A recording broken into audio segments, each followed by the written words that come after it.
I'm not pretty, she whispered from behind the lace veil, her voice breaking like dried clay. The cowboy standing before her, dust on his boots, honesty in his eyes, didn't flinch. That's fine, Wyatt Carver said, his words carrying the weight of a promise. I need honest, not fancy. In that moment, beneath the brutal New Mexico sun, two damaged souls found each other. A man abandoned by beauty, a woman destroyed by cruelty. This is their story, a tale of scars, shame, and the kind of love that doesn't need perfection. Stay with me until the end and comment what city you're watching from so I can see how far this story travels. The stagecoach arrived in Dry Creek on a Tuesday afternoon when the sun sat high and merciless, turning the desert into a furnace and the main street into a ribbon of cracked earth. Dust devils spun themselves into brief existence before collapsing back into nothing, and the few people brave enough to be outside moved with the slow deliberation of those who understood that haste, in this heat, was a form of suicide. Wyatt Carver stood outside Miller's General Store, his hat pulled low against the glare, watching the stage thunder toward town with a plume of dust rising behind it, like smoke from a grass fire. His hands were steady at his sides, but his heart, that traitorous organ, hammered against his ribs with an anxiety he hadn't felt since the war. He was 42 years old, too old, some said, to be sending for a mail-order bride. Too weathered, too quiet, too set in his ways. But loneliness had a way of making a man reconsider what he thought he needed, and Wyatt had spent enough years talking to his cattle and his horses to know that solitude, for all its simplicity, was a slow kind of dying. The letter had arrived 4 months ago, written in a careful, educated hand on paper that smelled faintly of lavender. Miss Evelyn Mercer of Boston, Massachusetts, seeks correspondence with gentlemen of good character. Age 28, experience in household management, no family remaining, willing to relocate for purposes of matrimony. The formality of it had appealed to him. No flowery promises, no declarations of beauty or charm, just facts, simple and stark. He'd written back that same evening, his own words clumsy but honest.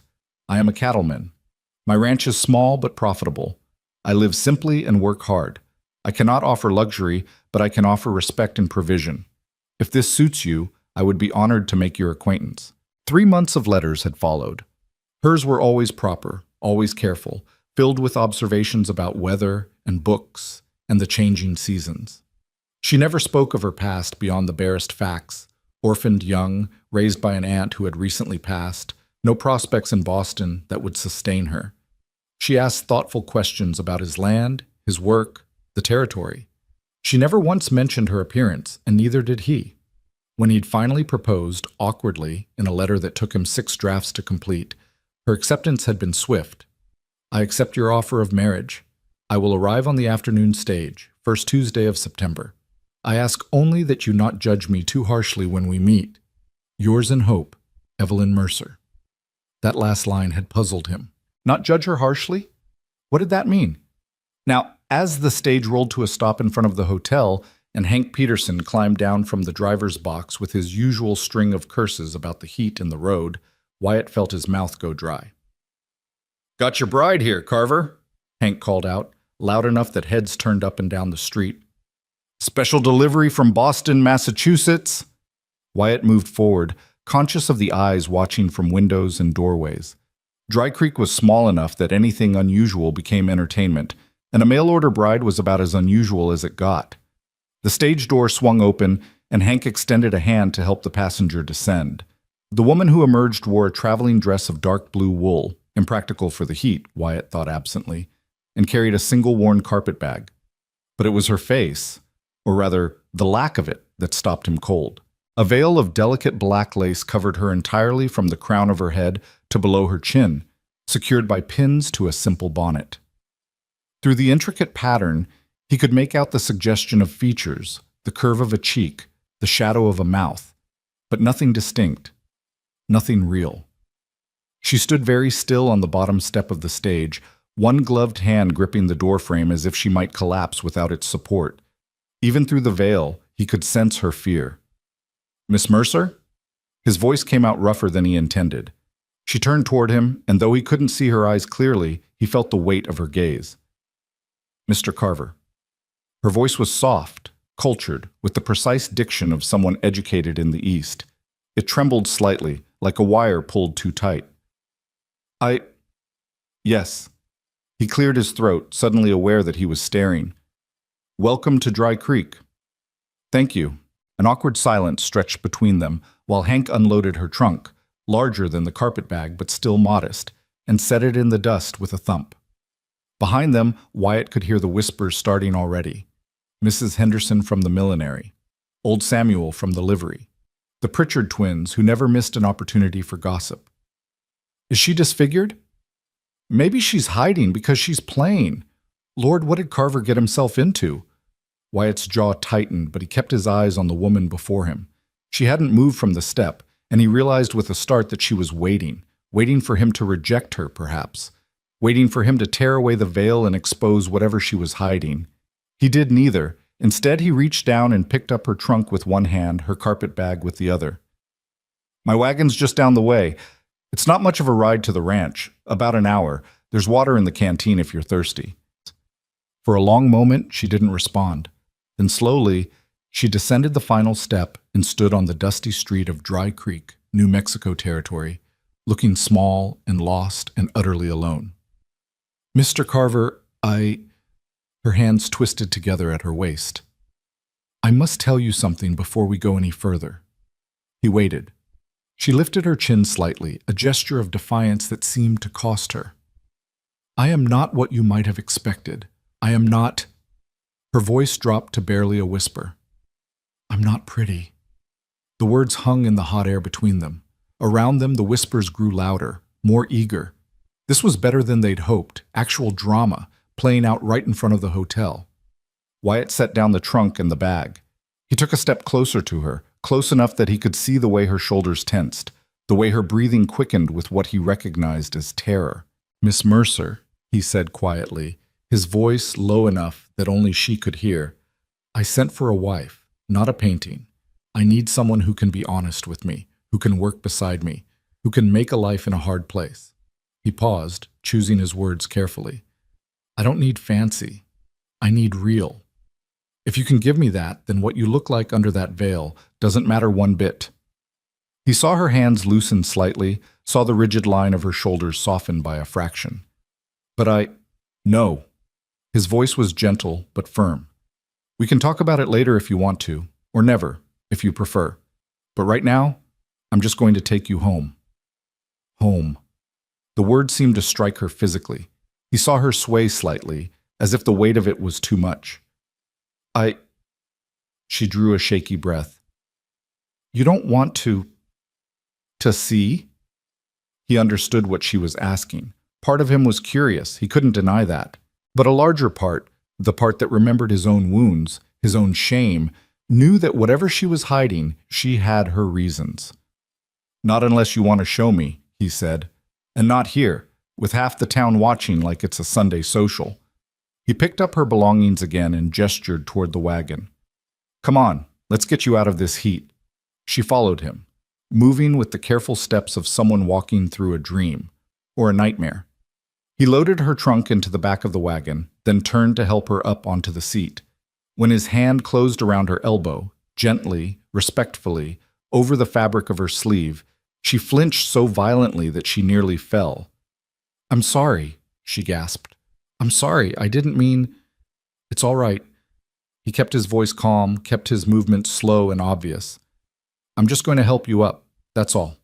She nodded jerkily and allowed him to assist her onto the seat. She sat with her back rigid, her hands folded in her lap, her veiled face turned straight ahead. Everything about her posture screamed wariness, as if she expected violence at any moment. What the hell had happened to this woman? Wyatt climbed up beside her, taking care to leave plenty of space between them. He released the brake and clicked to the horses, and the wagon lurched into motion, leaving Dry Creek and its whispers behind. They rode in silence for the first 20 minutes, the only sounds, the creak of the wagon, the jingle of harness, and the eternal wind that swept across the high desert like the breath of something vast and indifferent. The land stretched out in all directions, brown earth studded with sage and piñon, broken by sudden arroyos and distant mesas that shimmered in the heat haze. It was beautiful in its harshness, Wyatt had always thought. Unforgiving, but honest. The land didn't pretend to be anything other than what it was. Finally, because the silence was becoming oppressive and he sensed that she needed to hear his voice, needed the reassurance that he wasn't angry, wasn't disgusted, he spoke. "I should tell you about the ranch," he said, keeping his tone conversational. "It's not much compared to what you're probably used to in Boston. The house has 4 rooms, kitchen, sitting room, and 2 bedrooms. There's a well with good water, a barn for the horses, a chicken coop. I run about 200 head of cattle on the range, plus I do some horse trading when I can." She didn't respond, but he thought he saw her head tilt slightly toward him, listening. "I've got a hired hand, old fellow named Dutch, who comes by 3 times a week to help with the heavy work. Otherwise, it's just me. And now you." He paused.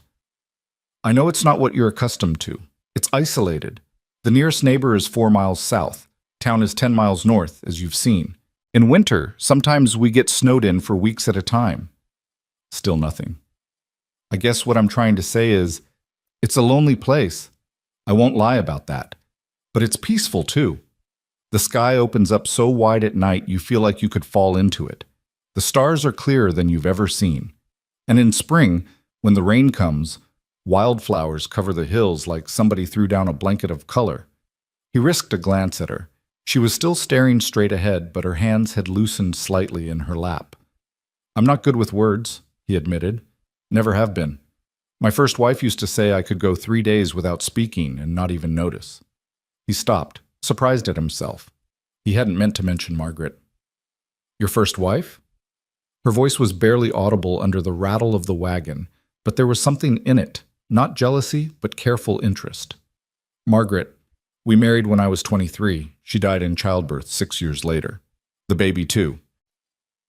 The old pain was still there, dull and familiar like an ache in the bones before rain. "That was 14 years ago." "I'm sorry." "So was I." He cleared his throat. "Anyway, after that, I got used to being alone. Maybe too used to it. But lately, I've been thinking that a man can be too comfortable with loneliness. It starts to feel like safety, but really, it's just emptiness." The words surprised him even as he spoke them. He'd never articulated it quite that way before, not even to himself. "Yes," she whispered. "Yes, it is." They fell back into silence, but it felt different now, less oppressive, more companionable. The wagon climbed a long rise, and at the top Wyatt pulled the horses to a stop. "There," he said, pointing. "That's home." The ranch sat in a shallow valley, sheltered by low hills to the north and west. The house was simple, adobe and timber, with a pitched roof and a covered porch that ran the length of the front.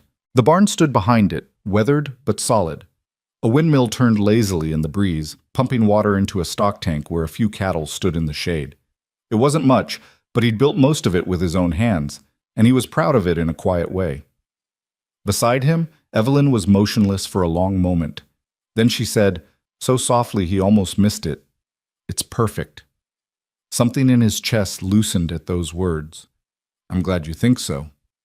They descended into the valley, and as they approached the house, Wyatt found himself seeing it through her eyes, the chickens scratching in the yard, the garden plot he'd tried to keep up but that had mostly gone to weeds, the loneliness of it all laid bare in the failing afternoon light.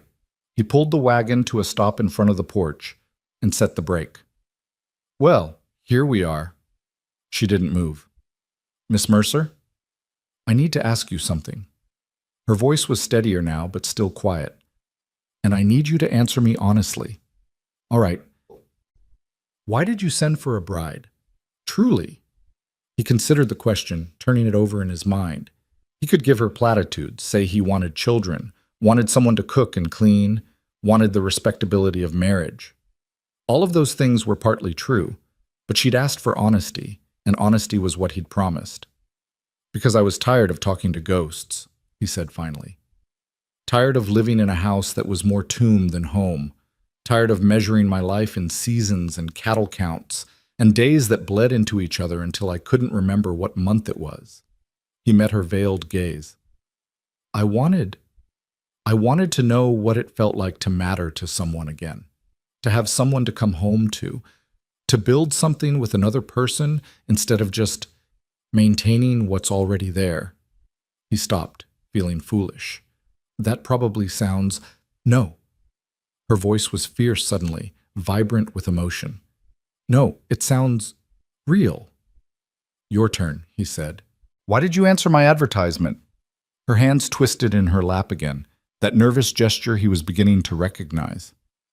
Because I was tired of being invisible. Tired of walking through the world like a ghost no one wanted to see. Tired of pity and whispers and doors closing before I even reached them. She took a shaky breath. I wanted to go somewhere no one knew me, somewhere I could start over, even if... She trailed off. Even if what? Even if it was a lie. The words hung between them, stark and painful. What's the lie? He asked gently.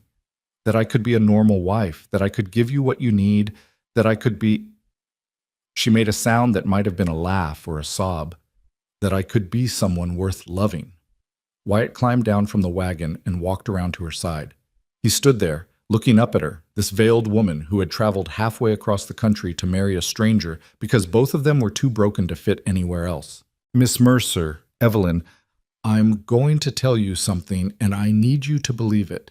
He kept his voice low and steady. I'm not expecting perfection. I'm not expecting beauty or grace or any of the things the storybooks talk about. I'm just expecting honesty. And maybe, if we're lucky, kindness. The rest of it, all the rest of it, we'll figure out as we go. She was silent for so long he thought she might not respond. Then, slowly, she extended her hand toward him. He took it, feeling the tremor in her fingers even through the glove, and helped her down from the wagon. They stood facing each other in the dusty yard, while the sun sank lower and the shadows grew long across the valley. Somewhere in the distance, a coyote called, and the wind carried the scent of sage and dust and possibility. Can I show you the house? He asked. She nodded. He led her up the steps to the porch, conscious of the way she moved, carefully, as if expecting the boards to give way beneath her feet. The front door opened with a creak that reminded him he needed to oil the hinges, and they stepped into the dim coolness of the sitting room. It was spare, he knew. A sofa he'd inherited from his parents, a rocking chair by the fireplace, a small table with an oil lamp. No curtains on the windows, no rugs on the floor, no softness anywhere. A bachelor's house, utilitarian and empty. I know it's not much, he began, but she was already moving through the space, one hand trailing along the back of the sofa, her head turning to take it all in. It's clean, she said, and he heard the surprise in her voice. I expected... Expected what? Expected a mess. Most men living alone. She stopped. I'm sorry. That was presumptuous. It's all right. You're not wrong about most men. He gestured toward the kitchen doorway. I'm not much of a cook, but I can manage the basics. There's a root cellar out back for storage, and the well water's cold even in summer. She followed him through the house as he showed her each room, the kitchen with its cast iron stove and rough-hewn table, the sitting room with its fireplace built from river rock, the 2 bedrooms at the back of the house. At the door to the second bedroom, she stopped. Is this where your wife... No. He understood what she was asking. This was going to be the nursery. We just finished it when... He cleared his throat. It's never been used. I thought maybe you'd want it. For your own space, until you're ready to share the other room? Her voice was barely a whisper. Until we're both ready, he corrected. If we ever are.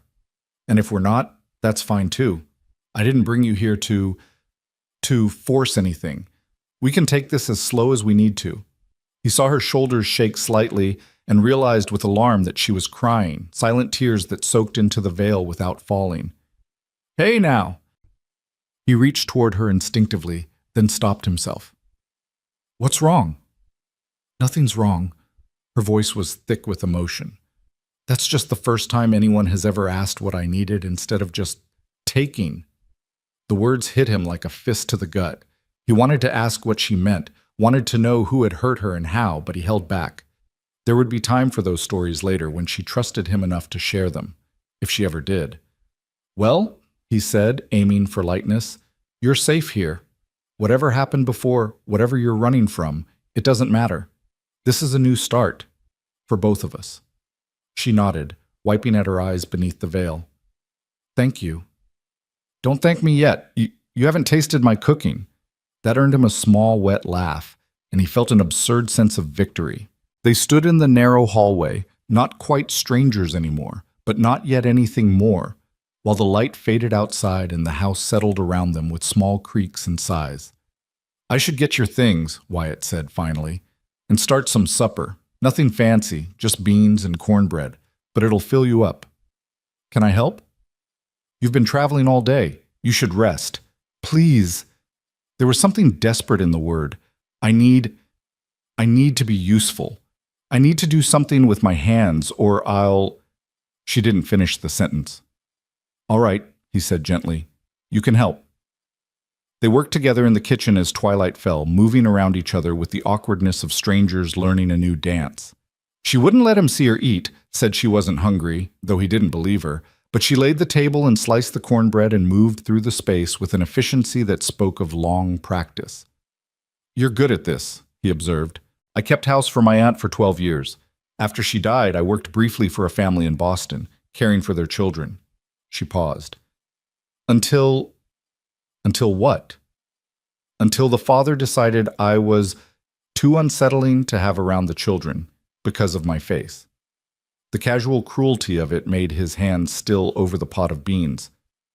That's idiotic. That's reality. Her voice was flat. Children were frightened. Parents complained. I couldn't find work anywhere. Eventually I realized that if I wanted any kind of life, I needed to go somewhere no one knew me. Somewhere I could... She trailed off. Hide, he suggested quietly. Survive. They ate in silence, or rather, he ate while she sat across from him, her hands folded in her lap, watching through the veil as he mechanically consumed beans and cornbread that tasted like sawdust because all he could think about was the woman across from him and the life that had driven her to this. After dinner, he showed her how to work the pump at the sink where the extra blankets were stored, how to bank the fire in the stove so it would last through the night. She absorbed everything with quiet attention, asking occasional questions in that soft, careful voice. When full darkness had fallen and the oil lamps cast long shadows through the house, he finally said, I should let you get some rest. Morning comes early on a ranch. What time should I wake? Whenever you're ready. There's no schedule tomorrow, it's just Sunday. We can take it easy, get you settled in properly. She hesitated in the doorway of the small bedroom. Mr. Carver? Wyatt, please. Wyatt. She seemed to test the name on her tongue. I just want you to know I'll try to be a good wife, to earn my place here. I know I'm not what you wanted, but I'll work hard and I'll... Stop. He said it gently but firmly. You don't have to earn anything. You're here because I asked you to be. That's enough. She was quiet for a long moment. Then, good night, Wyatt. Good night, Evelyn. He heard the door close softly, heard the rustle of fabric as she moved around the small room. He stood in the hallway for a moment, wondering what the hell he'd gotten himself into before retreating to his own bedroom. He lay awake for a long time, staring at the ceiling and listening to the night sounds. The wind, the distant yip of coyotes, the creak of the house settling. And underneath it all, very faintly, the sound of crying from the room next door. He wanted to go to her, wanted to offer comfort, but he knew that his presence would only make it worse. Whatever grief she was carrying, whatever shame and fear and sorrow had driven her to hide her face from the world, she had to carry it alone for now. But maybe, he thought, as sleep finally claimed him, maybe not forever. Maybe, with time and patience and the kind of honesty they'd promised each other, they could learn to carry their burdens together. The thought sustained him as he drifted off, and his last conscious awareness was of gratitude, strange and unexpected, for this broken woman sleeping in the room next door. Whatever came next, at least he wasn't alone anymore. And neither was she. The first light of morning crept through the window like a hesitant visitor, painting the rough adobe walls in shades of gold and amber. Wyatt woke to the sound of chickens scratching in the yard and the familiar creak of the windmill turning in the early breeze. For a moment, he forgot. Forgot that his house was no longer empty, forgot that a woman slept in the room next door, forgot that his life had fundamentally changed in the span of a single afternoon. Then memory returned, and with it came a strange mixture of anticipation and anxiety that made his chest feel tight. He dressed quickly in the dim light, pulling on worn denim and a cotton shirt that had seen better days. His fingers fumbled with the buttons. When had he last cared what he looked like? And he ran a hand through his hair in a futile attempt to tame it before giving up with a grunt of frustration. The house was silent as he made his way to the kitchen. He half expected to find Evelyn already awake, already working, but the small bedroom door remained closed. He paused outside it for a moment, listening, and heard nothing but the soft whisper of breathing that told him she still slept. Good. She needed the rest.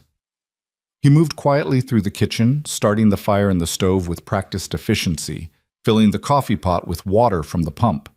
The familiar rituals steadied him, gave his hands something to do while his mind turned over the events of the previous day, like a man examining a puzzle with pieces that didn't quite fit. She'd said she wasn't pretty, said it like a confession, like a crime she'd committed. The veil suggested something more than simple plainness, suggested damage, disfigurement, something she believed would repel him. But what? And more importantly, what had happened to make her believe that her appearance defined her worth? The coffee began to boil, filling the kitchen with its bitter, familiar aroma. Wyatt poured himself a cup and stood at the window, watching the sun climb higher over the eastern hills. The land stretched out before him, harsh and beautiful in the morning light, and he felt the old peace settle over him, the peace of a man who knew his place in the world, who understood the rhythms of seasons and weather and the patient work of building something that would last. Could he build that with Evelyn? Could two broken people create something whole? He didn't know, but he was willing to try. Behind him, a door opened softly. He turned to find Evelyn standing in the hallway, still veiled, still dressed in the dark blue traveling dress from yesterday. She looked small and uncertain in the doorway, her hands clasped at her waist in that nervous gesture he was learning to recognize. "Good morning," he said, keeping his voice gentle. "Coffee?" "Yes, thank you." She moved into the kitchen with small, careful steps, like someone walking through a room filled with obstacles only she could see. He poured her a cup and set it on the table, then stepped back to give her space. She approached slowly, and he realized with a start that she was assessing the room, checking distances, noting exits, calculating risks with the unconscious wariness of prey. What had been done to this woman? She stood beside the table but didn't sit, didn't reach for the coffee. After a moment, she said quietly, "I need to tell you something." "All right?" I can't eat or drink in front of people, not without removing the veil, and I can't." Her voice dropped to barely a whisper. "I can't remove it. Even here? Even with just me? Especially with you." The words came out in a rush. "I know that sounds strange, but I can't bear the thought of you looking at me with disgust, with pity. I've seen those looks too many times, and She stopped, her breathing quick and shallow. "I'm sorry. I know this isn't what you agreed to. I know I'm being difficult." Wyatt set down his own coffee cup with deliberate care. "You're not being difficult. You're being honest, which is what we agreed on." He thought for a moment. "What if I turned my back while you ate or drank? Would that help?" She went very still. "You would do that?" "Why wouldn't I?" "Because most men would demand—" She didn't finish the sentence. "I'm not most men." He said it simply, without pride or arrogance. "And demanding things from you isn't how this is going to work. We're partners now, or we're trying to be. Partners figure things out together." He saw her shoulders tremble slightly, saw her hands tighten at her waist. Then, almost inaudibly, "Thank you. Don't thank me for basic decency." He moved toward the stove. "I'm going to start breakfast. Eggs and salt pork. I'll keep my back turned while I cook, and you can drink your coffee. When it's ready, I'll set your plate on the table and go outside to tend the chickens. You can eat in private. Does that work?" "Yes." The word was thick with emotion. "Yes, that works." True to his word, he kept his back to her as he cracked eggs into the skillet and cut thick slices of salt pork to fry alongside them. Behind him, he heard the soft clink of the cup being lifted, the nearly silent sound of her drinking. He focused on the cooking, giving her the privacy she needed, and tried not to think about what kind of life had taught her that basic kindness was something rare and precious. When the food was ready, he plated it quickly and set both plates on the table. "I'll be outside, miss," he said, still not turning. "Take your time." He grabbed his hat from the peg by the door and stepped out into the morning, pulling the door closed behind him. The chickens greeted him with their usual chaos, flocking around his feet as he scattered grain from the bucket he kept by the coop. The rooster, a bad-tempered bird he'd named General for his autocratic tendencies, strutted importantly through the hens, and Wyatt found himself smiling at the familiar absurdity of it. He took his time with the chores, giving Evelyn space to eat without feeling rushed. He checked the water trough, examined the fence line near the garden for damage, inspected the barn to make sure everything was secure. The sun climbed higher, warming the air, and somewhere in the distance he could hear cattle lowing. It was a good morning, he thought, a morning full of possibility. When he finally returned to the house, he knocked on his own door, a strange gesture that felt necessary, before entering. "Evelyn, can I come in?" "Yes." Her voice came from the sitting room. He found her standing by the window, looking out at the valley. Both plates had been cleared and washed and set in the drying rack. The kitchen was spotless, tidier than he'd left it. She'd been busy. "You didn't have to clean up," he said. "I wanted to. I need—" She paused, searching for words. "I need to contribute, to feel useful. If I just sit idle, I'll—" Again, she didn't finish. "Fair enough." He crossed to the table and picked up a piece of paper and a pencil. "I'm going to make a list of everything that needs doing around here. Regular chores, maintenance, that kind of thing. Then we can divide it up between us." "How does that sound?" "You're asking me?" "Of course I'm asking you. This is your home now, too. You should have a say in how things are run." She turned from the window, and though he couldn't see her expression through the veil, he sensed her confusion. Most husbands don't ask their wives' opinions on such things. "Well, I'm not most husbands." He sat down at the table and began writing. Now daily chores. Chickens need feeding and eggs collected. Garden needs watering when it's dry. Kitchen, obviously. Laundry once a week. What am I missing? Slowly, hesitantly, she moved to sit across from him. Bread baking, butter churning if you have a cow. Mending, preserving when there's produce. Cleaning, though that depends on how particular you are. I'm not particular about much except the barn. I like the barn kept organized, makes it easier to find things when you're in a hurry. He continued writing. What about things you need? Supplies from town, tools, anything like that? She folded her hands on the table. I don't know what you already have. Then we'll make an inventory together. He pushed the paper toward her. You go through the kitchen, the pantry, the root cellar. Write down what's there and what's missing. I'll do the same for the barn and the workshop. Tomorrow, we'll compare lists and see what needs ordering. She stared at the paper as if it were written in a foreign language. You trust me to do that? Why wouldn't I? Because you barely know me. Because I'm... She stopped herself. Because you're what? My wife? The person I asked to be here? He kept his tone gentle but firm. Evelyn, I meant what I said yesterday. This is a partnership. I'm not your master and you're not my servant. We're two people trying to build a life together. That means we both get a say. We both contribute. We both matter. The silence stretched long enough that he wondered if he'd said too much, pushed too hard. But then she reached out and took the paper, her gloved fingers trembling slightly as they closed around it. I'll make the inventory, she said quietly, and I'll do it thoroughly.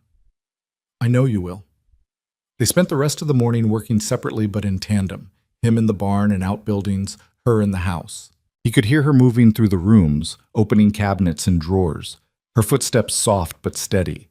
Occasionally he'd hear a small sound, a dish being set down, a door being closed, and each time he felt a strange warmth in his chest. His house wasn't empty anymore. It had a heartbeat again. By midday, the heat had become oppressive, and Wyatt returned to the house to find Evelyn sitting at the kitchen table with pages of careful notes spread before her.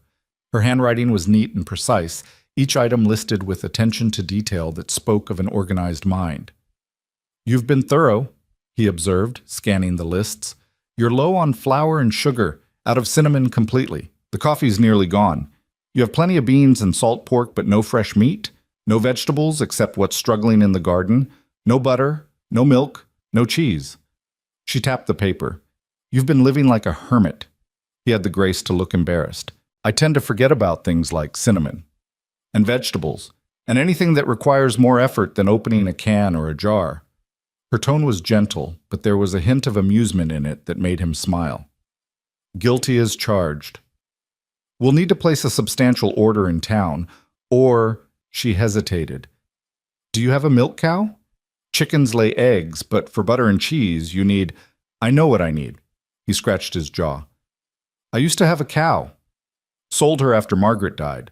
Thought I didn't need the bother. But you're right. We should get another one. And maybe a few more chickens, if you're willing to tend them. Plus, we should think about expanding the garden, putting in more variety." "I can do that." There was something almost eager in her voice. "I'm good with gardens. My aunt had a large one, and I managed it for years. We could have tomatoes, beans, squash, herbs. Maybe even some melons if the season's right." "Then that's what we'll do." He pulled out the chair across from her and sat down. "We'll go into town next Saturday for supplies. That gives us a week to get everything organized here, and it means we won't have to deal with the Sunday crowd." She went very still. "Town?" "Just to Miller's General Store. We'll be in and out quickly, I promise." Her hands twisted in her lap. "The way people looked at me yesterday, the things they whispered, I heard them, even through the veil." "I know." He leaned forward, his elbows on his knees. "And I'm sorry for that. Small towns are full of small minds sometimes. But here's the thing, you live here now. This is your home. Eventually, people will get used to seeing you. The novelty will wear off, and they'll move on to the next bit of gossip." "You don't understand." Her voice rose slightly, edged with panic. "It's not just curiosity. They'll say terrible things. They'll talk about what might be under the veil. They'll make up stories. Let them." His voice was calm, steady. "Let them talk. Their words can't hurt you unless you give them power. And me? I don't give a damn what anyone in Dry Creek thinks. Never have." She was quiet for a long moment. Then, barely audible, "You're a strange man, Wyatt Carver." "I've been called worse." That earned him a small, surprised laugh, the first real laugh he'd heard from her, and the sound of it did something to his heart that he couldn't quite name.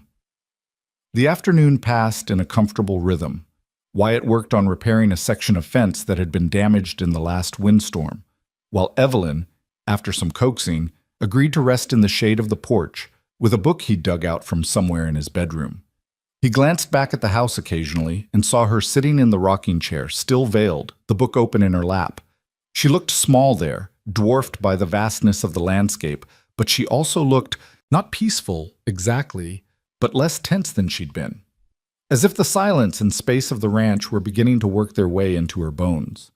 That evening, they repeated the morning's ritual, him cooking with his back turned, setting her plate on the table, then stepping outside while she ate. When he returned, he found her washing dishes, moving through the task with efficient grace.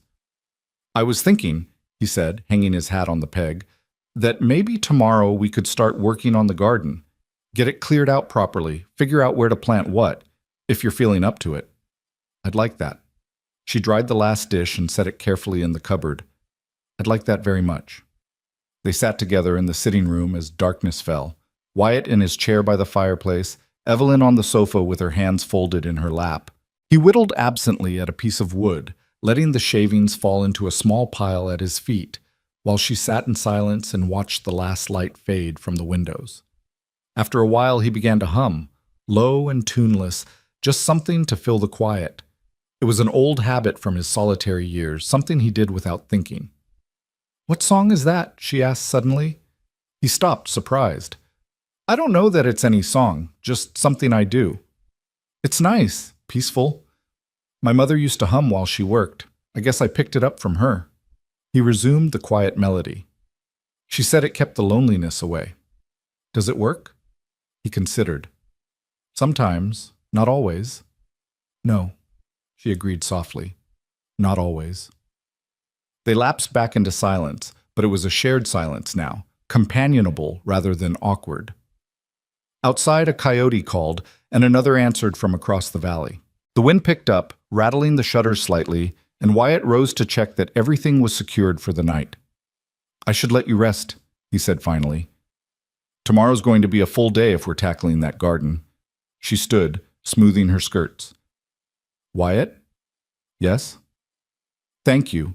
For today. For... She gestured helplessly. For all of it. You don't need to thank me, Evelyn. This is just... how it should be. She was quiet for a moment, then... Maybe. But it's not how it's ever been before. She left him standing in the sitting room and he heard her bedroom door close softly. He remained where he was for a few minutes, staring at nothing, thinking about what she'd said. It's not how it's ever been before. What kind of life had she lived? What kind of treatment had she endured that basic kindness seemed like a gift? The questions haunted him as he prepared for bed, as he lay in the darkness listening to the night sounds. Somewhere in the house, Evelyn was doing the same, lying awake in an unfamiliar bed, in an unfamiliar house, with an unfamiliar husband just beyond the wall. He hoped she felt safe. He hoped she understood that he meant what he said about partnership, about respect, about building something together. But hope and reality weren't always the same thing, and he knew it would take more than words to prove himself to her. Time, he thought. It would take time, and patience, and the kind of steady, quiet persistence that had served him well in ranching, in weathering storms, in surviving loss. He could give her that. He would give her that, however long it took. The days that followed settled into a pattern, each one bleeding into the next with the rhythm of work and weather and gradual, cautious familiarity. They rose with the sun, worked through the morning heat, rested during the brutal afternoon hours, and resumed their tasks as evening brought relief. True to his word, Wyatt helped her clear and expand the garden, turning the hard earth with a spade while she followed behind, breaking up clods and removing rocks. They worked side by side in companionable silence, and occasionally she would point out where certain plants should go, explaining their needs with the confidence of someone who truly understood growing things. Tomatoes here, where they'll get full sun. Beans along this edge where they can climb the fence. Squash in the corner where they'll have room to spread. Herbs near the kitchen door for easy access. Her hands moved as she spoke, sketching patterns in the air. And here, right here, we should put marigolds. Marigolds? He leaned on the spade, curious.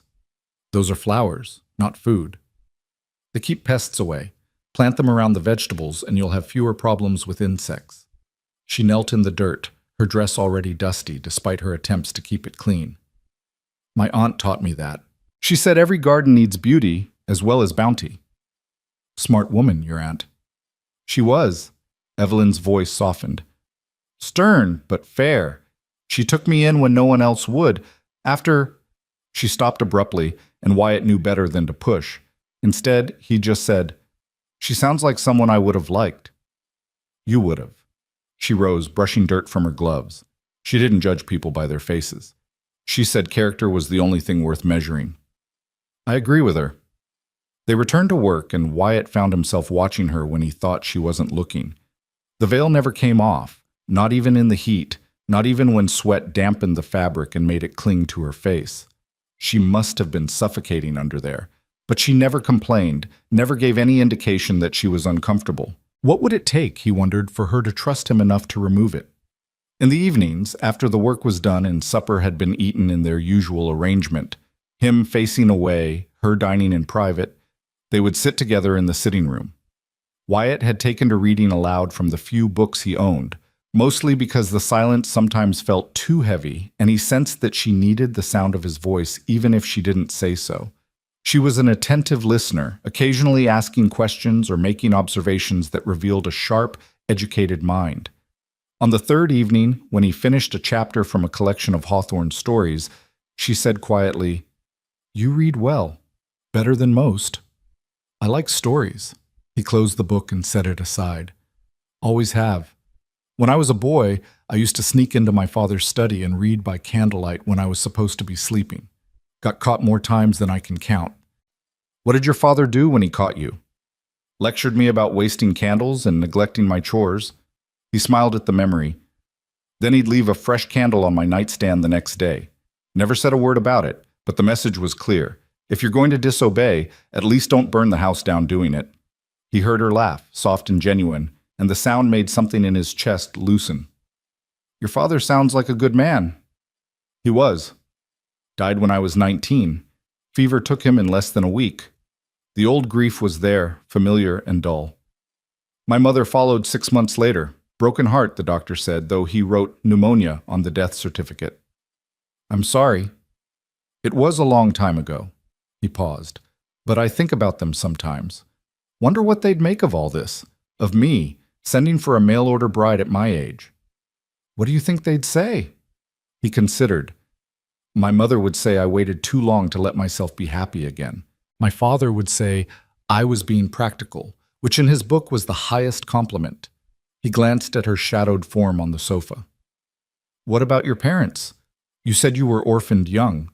She was quiet for so long he thought she wouldn't answer. Then, my mother died giving birth to me. My father, he died in a factory fire when I was 6. After that, I went to live with my aunt in Boston. No siblings? No, just me. Her voice was flat, empty of emotion.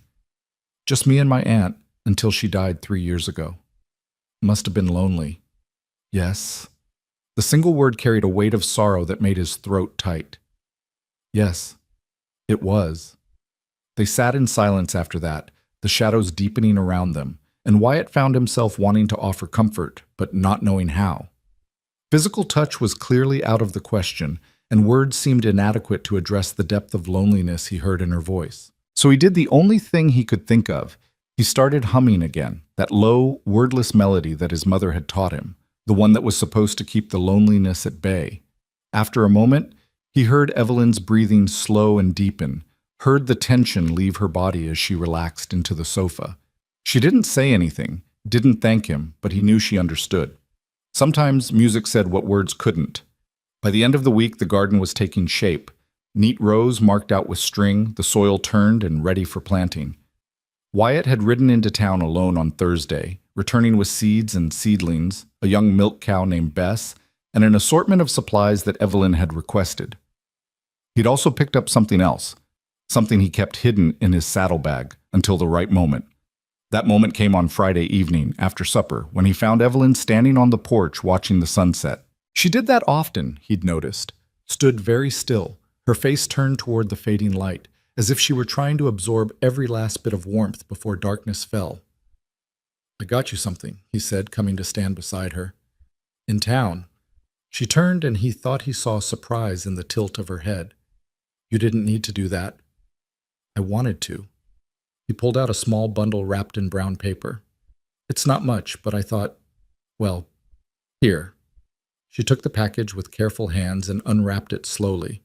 Inside were 3 things: a new pair of work gloves in soft leather, a packet of marigold seeds, and a journal bound in dark blue cloth with blank pages waiting to be filled. Wyatt! Her voice broke on his name. The gloves are practical. Those ones you're wearing are falling apart. The seeds are for the garden. And the journal. He rubbed the back of his neck, suddenly self-conscious. You said you used to keep house accounts for your aunt.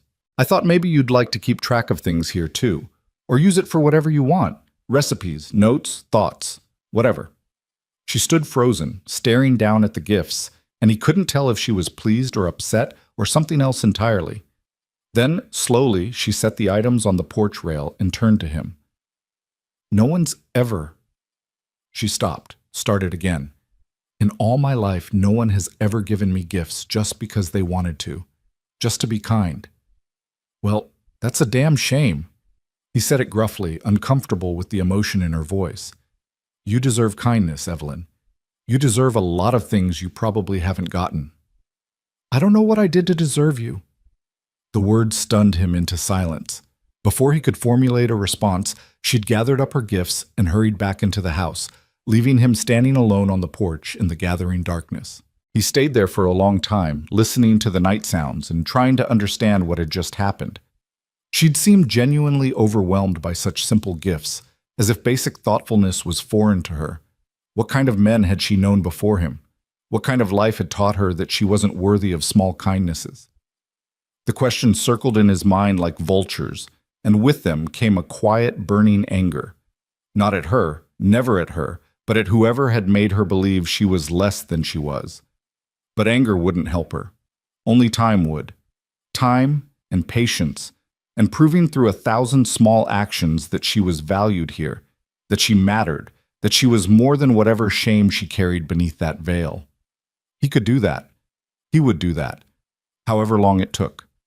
That night, for the first time since her arrival, Wyatt found a note beside his breakfast plate the next morning. It was written in that same careful hand from her letters, and it said simply, "Thank you for seeing me when I cannot see myself. E."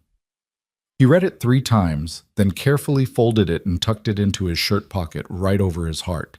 It stayed there all day as he worked, a small weight that reminded him that he wasn't alone anymore, that someone in this world was learning to trust him, and that maybe, just maybe, they were both beginning to heal.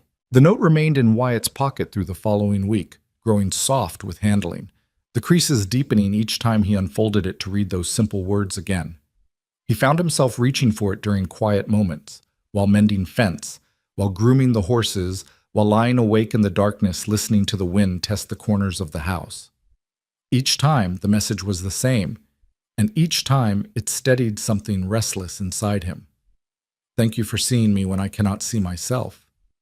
He'd never thought of himself as particularly perceptive, never considered that simply treating someone with basic decency could mean so much. But then again, he'd never met anyone like Evelyn before. Someone so fractured by the world that kindness felt like revelation. The garden flourished under her attention. Within days, neat rows of seedlings pushed through the dark earth, reaching toward the sun with the determined optimism of living things. She spent hours there each morning, kneeling in the dirt despite the heat, despite the veil that must have made every breath an effort. He'd watch her from a distance sometimes, noting the gentle way she handled each plant, the care she took with every task. She worked as if the garden were sacred ground, as if each seed planted was a prayer for something better. On the Saturday of their second week together, dark clouds began gathering over the western mountains just after dawn. Wyatt noticed them immediately, massive thunderheads building like castles in the sky, their underbellies bruised purple and black. The air felt heavy, charged with electricity that made his skin prickle and the horses nervous in their stalls. "Storm's coming," he announced at breakfast, forgetting to turn his back in his urgency. He caught himself immediately and pivoted away, but not before seeing her stiffen at the sudden movement. "Sorry, didn't mean to startle you." "It's all right." Her voice was steady, but he heard the slight tremor underneath. "How bad will it be?" "Hard to say. Could be just rain, could be—" He hesitated, not wanting to frighten her. "Could be rough. We get some violent weather out here this time of year, wind that'll take the roof off if you're not prepared." "What do we need to do?" He appreciated the "we" more than she probably knew. "Secure everything that can blow away. Bring the chickens into the barn. Make sure the shutters are latched tight. Check the livestock." He grabbed his hat from the peg. "I'll handle the outside work. You take care of the house. Fill every container we have with water from the well, just in case. Move anything valuable away from the windows. And if it gets bad, I mean really bad, you get into the root cellar and stay there until I come for you. Understand?" "Yes, but what about you?" "I'll be fine. I've weathered plenty of storms." "Wyatt, the animals need tending, Evelyn. Can't just leave them to panic." He settled the hat on his head.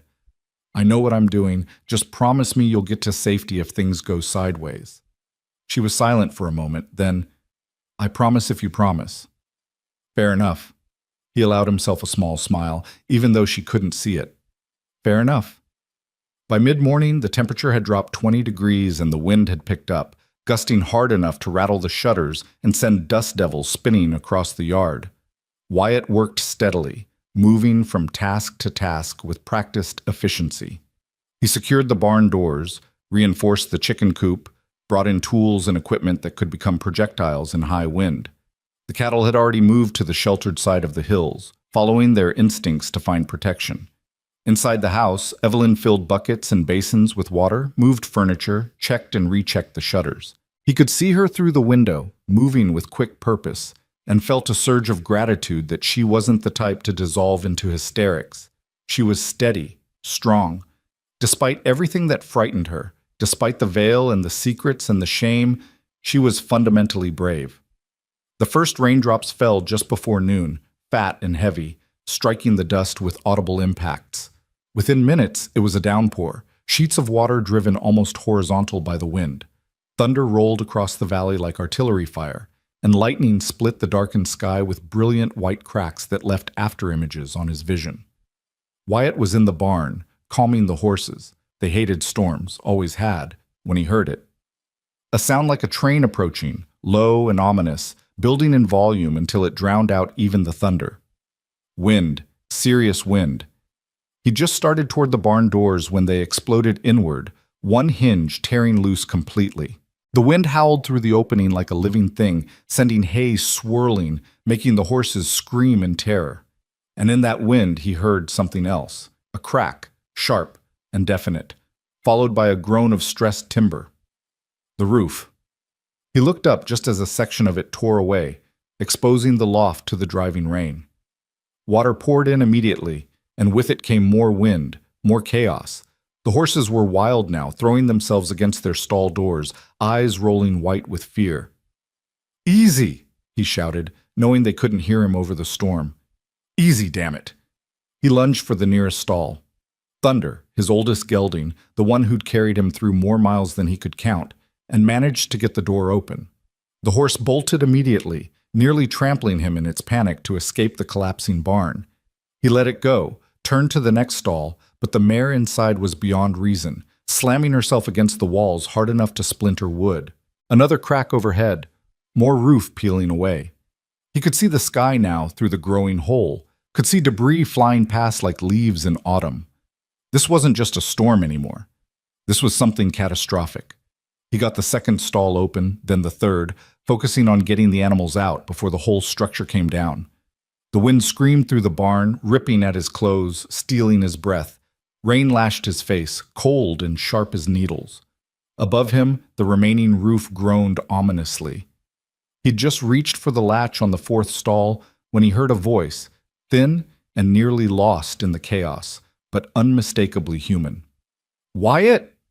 He spun around to find Evelyn in the barn entrance, her dress plastered to her body by the rain, her veil hanging in wet tatters. She was holding onto the doorframe with both hands, fighting against the wind that threatened to tear her away. "Get back to the house!" he roared. "Get to the cellar! The horses! I've got them! Go!" But she didn't go. Instead, she let go of the doorframe and fought her way into the barn, staggering against the wind, her hands outstretched. She was coming toward the stalls, toward the animals that were still trapped, and he realized with a jolt of fear and amazement that she wasn't running from danger. She was running toward it. "Evelyn, no!" She ignored him, or maybe couldn't hear him over the storm. She reached the stall that held the youngest horse, Dancer, barely 3 years old, and began struggling with the latch. Her hands were shaking so badly she could barely work it, but she didn't give up, didn't retreat. Overhead, something gave with a sound like a gunshot. He looked up and saw a massive beam beginning to fall, saw it rotating in what seemed like slow motion, saw exactly where it was going to land, right on top of Evelyn. He didn't think, didn't plan, just moved, throwing himself across the space between them, hitting her with his shoulder and driving them both to the side.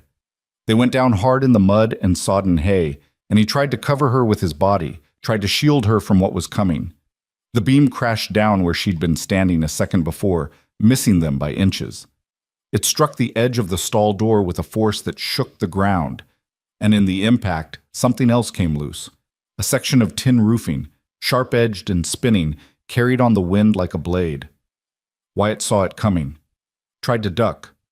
Wasn't quite fast enough. The metal caught Evelyn's shoulder, tearing through fabric, and he heard her scream, a sound of pure shock and pain that cut through the storm. The tin kept going, embedding itself in a support post with a resonant thunk, but the damage was done. Evelyn. He scrambled to his feet, reaching for her, and in the chaos and the rain and the panic, His hand found her veil and knocked it loose. It fell away. For one endless moment, the world seemed to freeze despite the chaos raging around them. He saw her face, truly saw it, for the first time. The scar ran from her right temple down across her cheek to her jaw, a twisted rope of old burn tissue that had healed badly, pulling the skin tight and leaving it pale and puckered. It was extensive, severe, the kind of injury that spoke of terrible pain and worse trauma. But it was also just a scar, just damage to skin. Nothing monstrous, nothing hideous, just evidence that she had survived something that should have killed her. And beneath the scar he saw the rest of her face, the delicate bone structure, the dark eyes wide with shock and fear, the mouth twisted now in pain. She was beautiful, he realized with a start, not despite the scar but including it, because every line of her face spoke of strength and survival and a refusal to surrender even when the world had tried its best to break her. She stared up at him, rain streaming down her exposed face, her eyes filled with horror that had nothing to do with the storm. "Don't look at me," she cried, her voice raw. "Don't look at me!" She tried to cover her face with her hands, but her right arm wouldn't cooperate properly. Blood was seeping through her torn sleeve, and her face had gone white beneath the scar. "Evelyn, you're hurt. Don't look at me!" She was sobbing now, great gasping sobs that shook her whole body. "I'm ugly. I'm hideous. Don't—" He did the only thing he could think of. He shrugged out of his coat, already soaked but better than nothing, and draped it over her head and shoulders, covering her face, giving her back the shield she needed. "Can you stand?" he asked, his voice rough but gentle. She nodded, still crying, and he helped her to her feet. The wind was still screaming, the rain still falling in torrents, but the worst of the storm seemed to be moving past. Thunder rumbled in the distance, retreating like a defeated army. "Come on," he said, let's get you inside." He guided her out of the ruined barn, one arm around her waist to support her weight, the other holding the coat over her head. They staggered through the mud and debris, past the panicked chickens that had scattered everywhere, past fallen branches and sheets of torn metal. The house at least still stood, its thick adobe walls unmoved by the wind that had destroyed everything else. Inside, he settled her on the sofa and gently removed the coat from her head. She immediately tried to turn away, tried to hide her face, but he caught her hands, carefully, respectfully, and held them still. "Evelyn, look at me."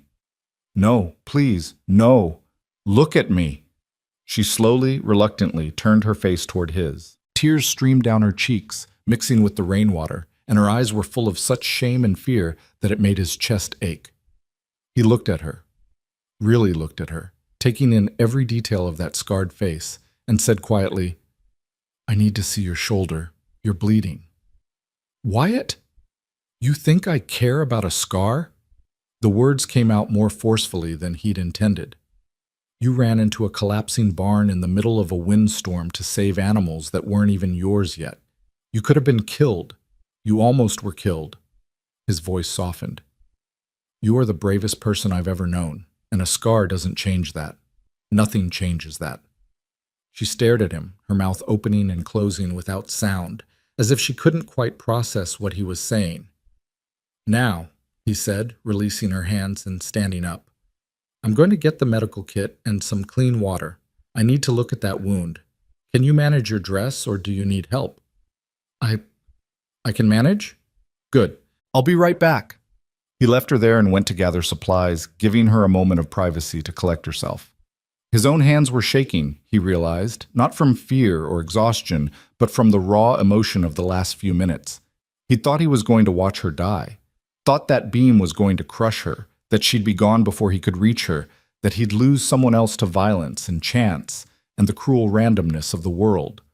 But she was alive, hurt, terrified, exposed, but alive. When he returned to the sitting room, she'd managed to work her dress down enough to expose her right shoulder. The wound wasn't as bad as he'd feared, a deep gash about 4 inches long, bleeding freely but not arterial. It would need stitches, but she'd survive. He set the medical kit on the table and began preparing clean cloths, carbolic solution, a needle, and thread. She watched him work, her face still uncovered, still exposed, as if she'd given up trying to hide. "This is going to hurt," he warned. "I'll be as gentle as I can, but—" "I know." Her voice was flat, empty. I've been hurt before. The word sent a chill down his spine. Evelyn, just do it. Please. Just get it over with. He cleaned the wound first, watching her face as he worked. She flinched at the sting of the carbolic but didn't cry out, didn't pull away. She just sat there, staring at nothing, her jaw clenched so tight he could see the muscle jumping beneath her skin. Where did the scar come from? He asked quietly, partly to distract her and partly because he genuinely wanted to know. She was silent for so long he thought she wouldn't answer. Then, in a voice barely above a whisper, "A fire. When I was 16. What happened?" There was a boy, a little boy, maybe 5 years old. He'd wandered into the old church on the edge of town, the one they were going to tear down. Kids did that sometimes, dared each other to go inside, said it was haunted. She drew a shaky breath. Someone had been burning trash in there, left embers smoldering. By the time anyone noticed, the whole building was engulfed. He threaded the needle, preparing for the stitches, but kept his attention on her words. I was walking past, heard him screaming inside. Everyone else just stood there, watching it burn, saying it was too late, saying no one could survive in there. But I could hear him. Her voice cracked. I could hear him screaming for his mother. So you went in. So I went in. She said it simply, without pride or self-congratulation. I found him near the altar, trapped behind a pew that had fallen. I got him out, got him to the door. Someone grabbed him from me, pulled him to safety. But then, she gestured vaguely at her face. Part of the roof came down, burning timber. It caught my face, my hair. I remember the smell more than the pain at first. Later, there was plenty of pain. Wyatt began stitching, his hands steady despite the rage building in his chest. Not at her, never at her, but at the injustice of what came next. He could already guess. The boy lived, she continued, staring at the wall. Fully recovered. His parents came to visit me once while I was healing, brought me flowers, thanked me. Then they stopped coming. Everyone stopped coming. I'd saved their son, but I'd become... She touched the scar lightly. I'd become this. Something unpleasant to look at. Something that made people uncomfortable. That's despicable. That's human nature. She didn't sound bitter, just tired. People forget who saved who. They forget the brave thing and only remember the uncomfortable aftermath. Within a year, I was that poor disfigured girl. Within 2 years, I was just the monster from the fire. He finished the last stitch and tied it off carefully, then reached for a clean bandage. The only monsters I see are the people who treated you that way. You don't understand. No, you don't understand. He secured the bandage and moved to sit on the edge of the table, facing her directly. You saved a child's life. You ran into fire, because you heard someone in pain and couldn't stand by and do nothing. That scar isn't something to be ashamed of. It's proof that when it mattered most, you chose courage over safety. You chose someone else's life over your own comfort. He leaned forward, holding her gaze. That makes you extraordinary, Evelyn. Not ugly, not hideous. Extraordinary. The tears came again, silent now, tracking down her face. No one's ever said that before. Then everyone you've known before was a damn fool. She made a sound between a laugh and a sob. You're supposed to be repulsed. You're supposed to want to send me away, to demand your money back, to... Well, I'm not repulsed. I don't want to send you away, and I sure as hell don't want my money back. He stood up and moved to look out the window at the devastation outside. The storm had passed, leaving destruction in its wake.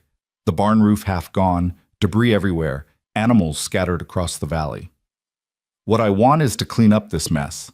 What I want is to make sure you're comfortable and that wound doesn't get infected. And what I want is for you to stop thinking that your worth as a person is determined by what you look like. He turned back to face her. You're more than a scar, Evelyn.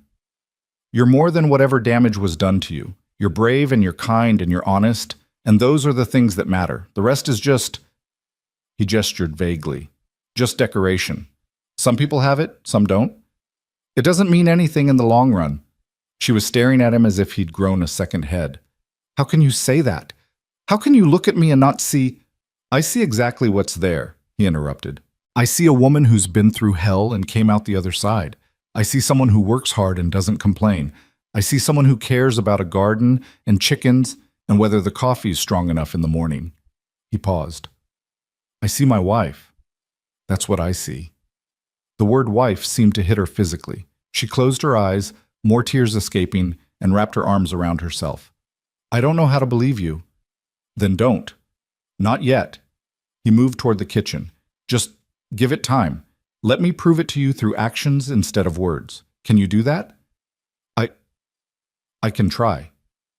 That's all I'm asking. He left her sitting there and went to assess the damage outside. The barn would need extensive repairs, maybe a complete roof replacement. The chicken coop had survived better than expected, though the birds themselves were scattered to hell and gone. He'd have to spend the rest of the day rounding them up, calming the horses, making sure nothing was actively dangerous. But they'd survived. They were both alive, both mostly intact, and that was more than many people could say after a storm like that. As he worked through the afternoon, gathering chickens, coaxing horses back from wherever they'd fled, salvaging what he could from the barn, his mind kept returning to that moment when her veil had fallen away, to the look in her eyes, the terror and shame and desperate vulnerability, to the scar that she believed defined her entire existence. She was wrong. So profoundly wrong, it made him angry. But he also understood that you couldn't argue someone out of shame, couldn't logic away years of cruel treatment and casual cruelty. The only way forward was through days and weeks and months of treating her like the valuable person she was, until maybe, eventually, she started to believe it herself. He could do that, would do that, however long it took. When he finally returned to the house as the sun was setting, he found Evelyn in the kitchen with her veil back in place.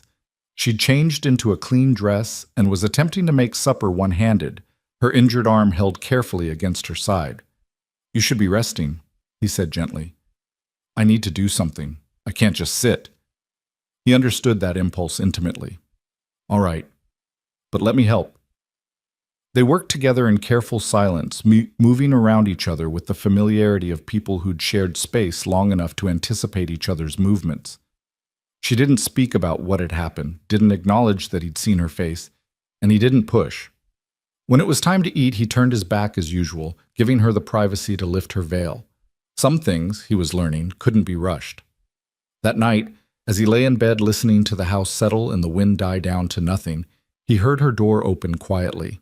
He tensed, wondering if something was wrong, if her wound was bothering her, if she needed help.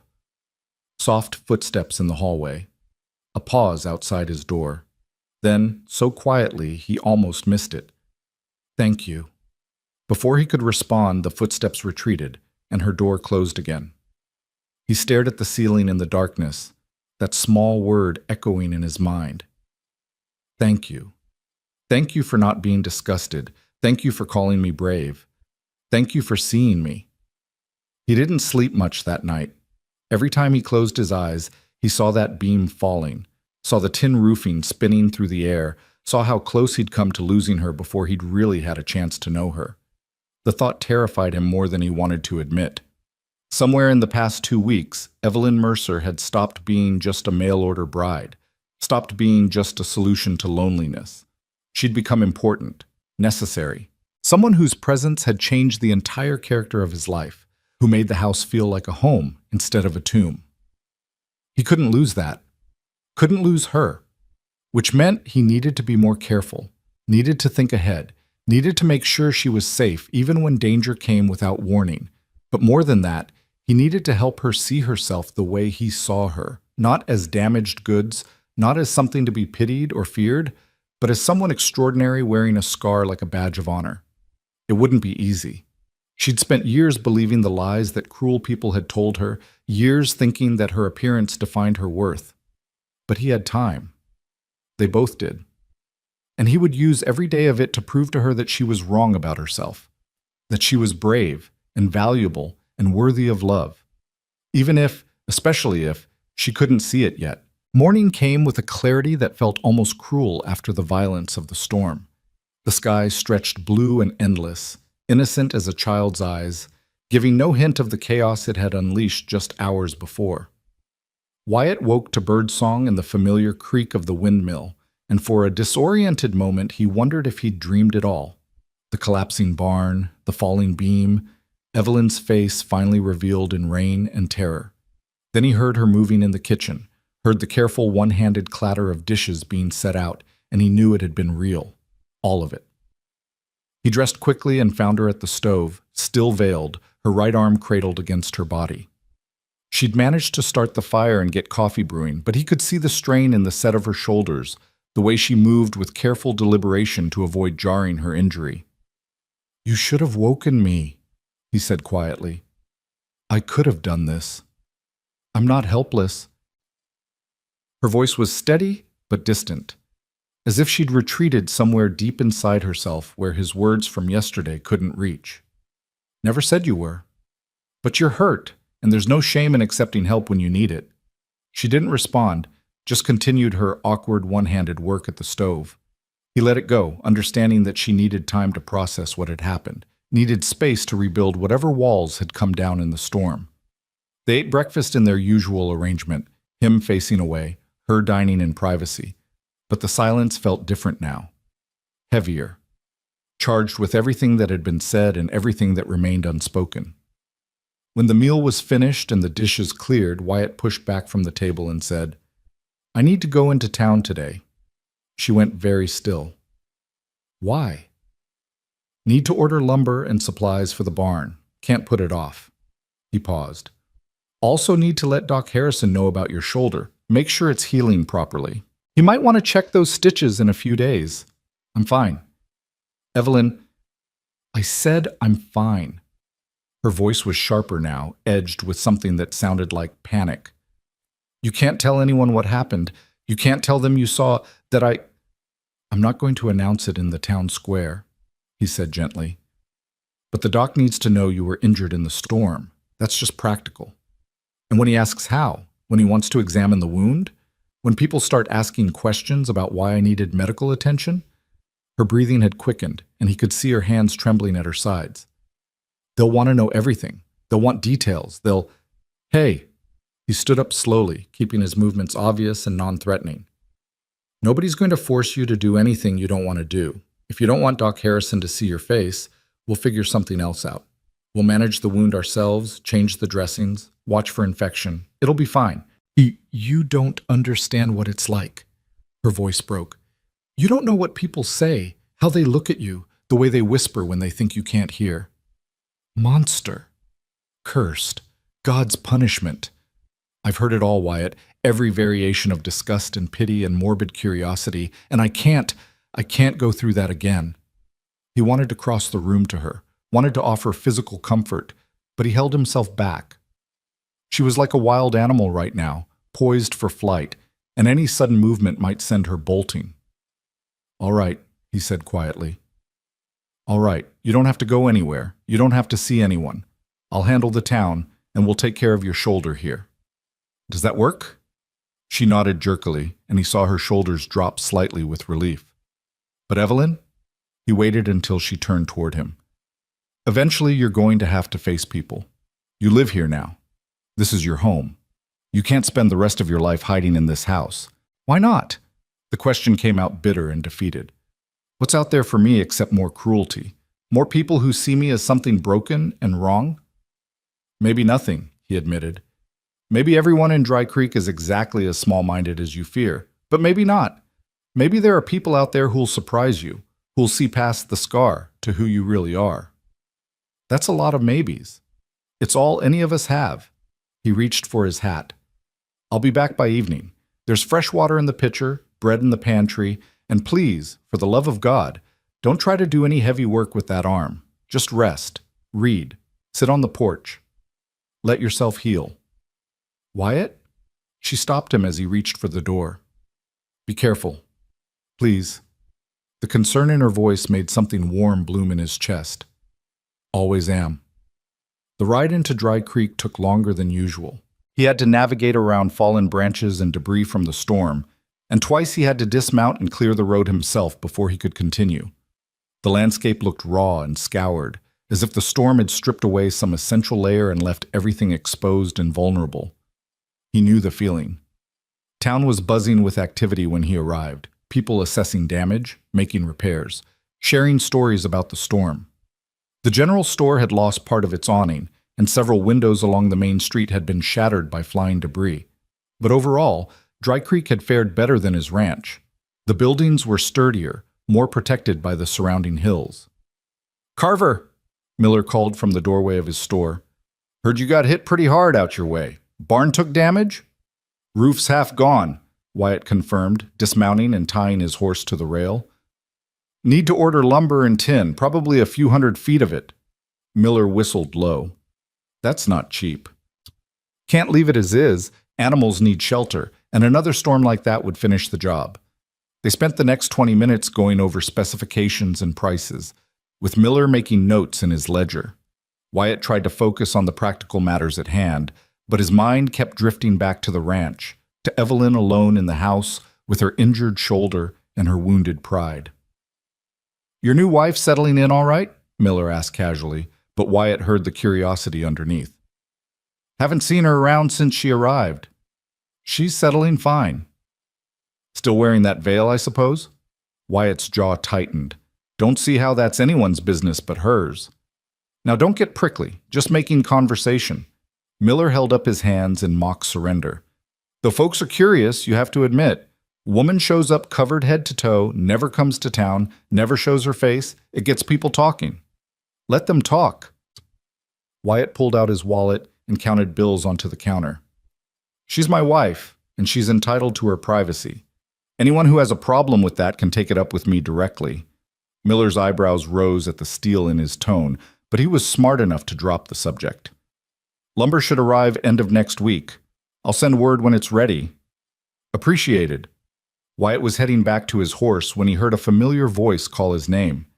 He turned to find Doc Harrison approaching, his medical bag in hand and concern etched on his weathered face. "Wyatt, glad I caught you. Heard about the damage at your place."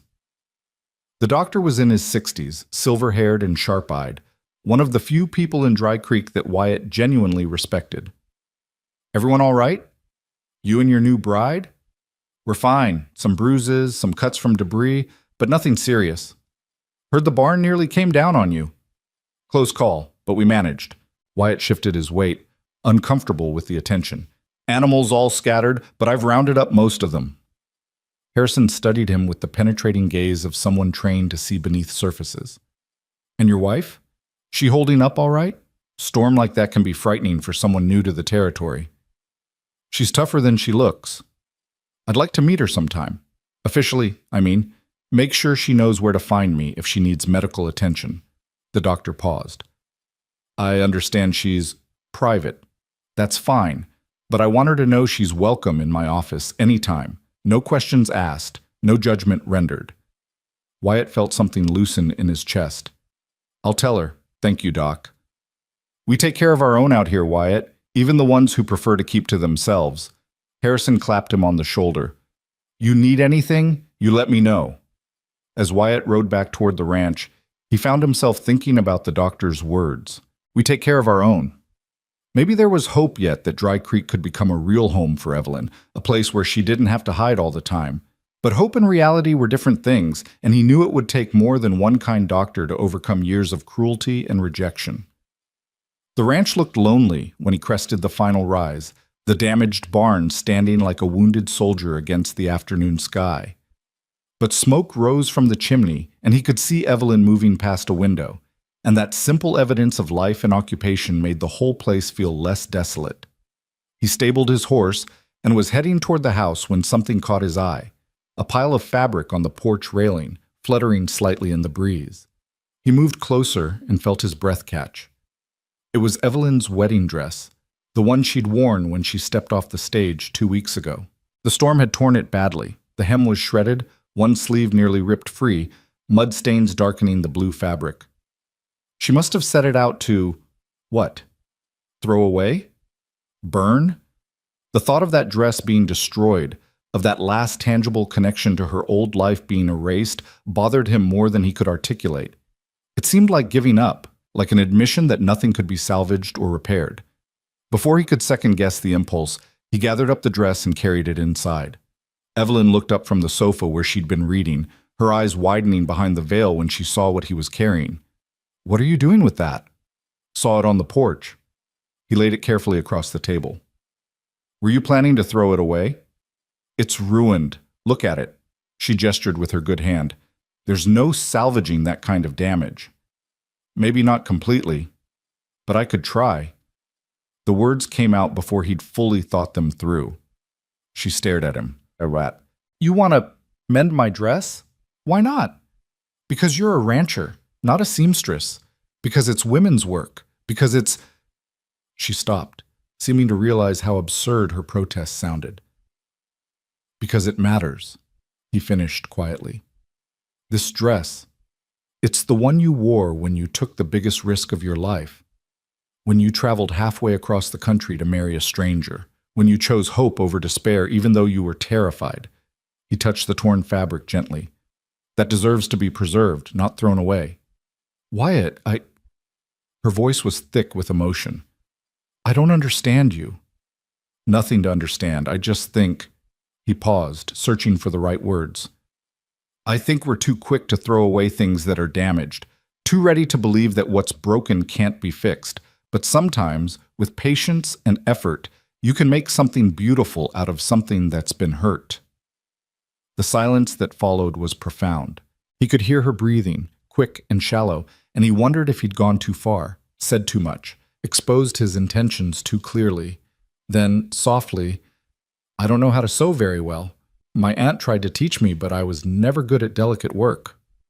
"Well, I'm probably worse, but we can learn together." He smiled even though she couldn't see it. "Might take a while. Might look rough when we're done, but it'll be ours. Something we fixed together." "You're serious about this?" "Dead serious."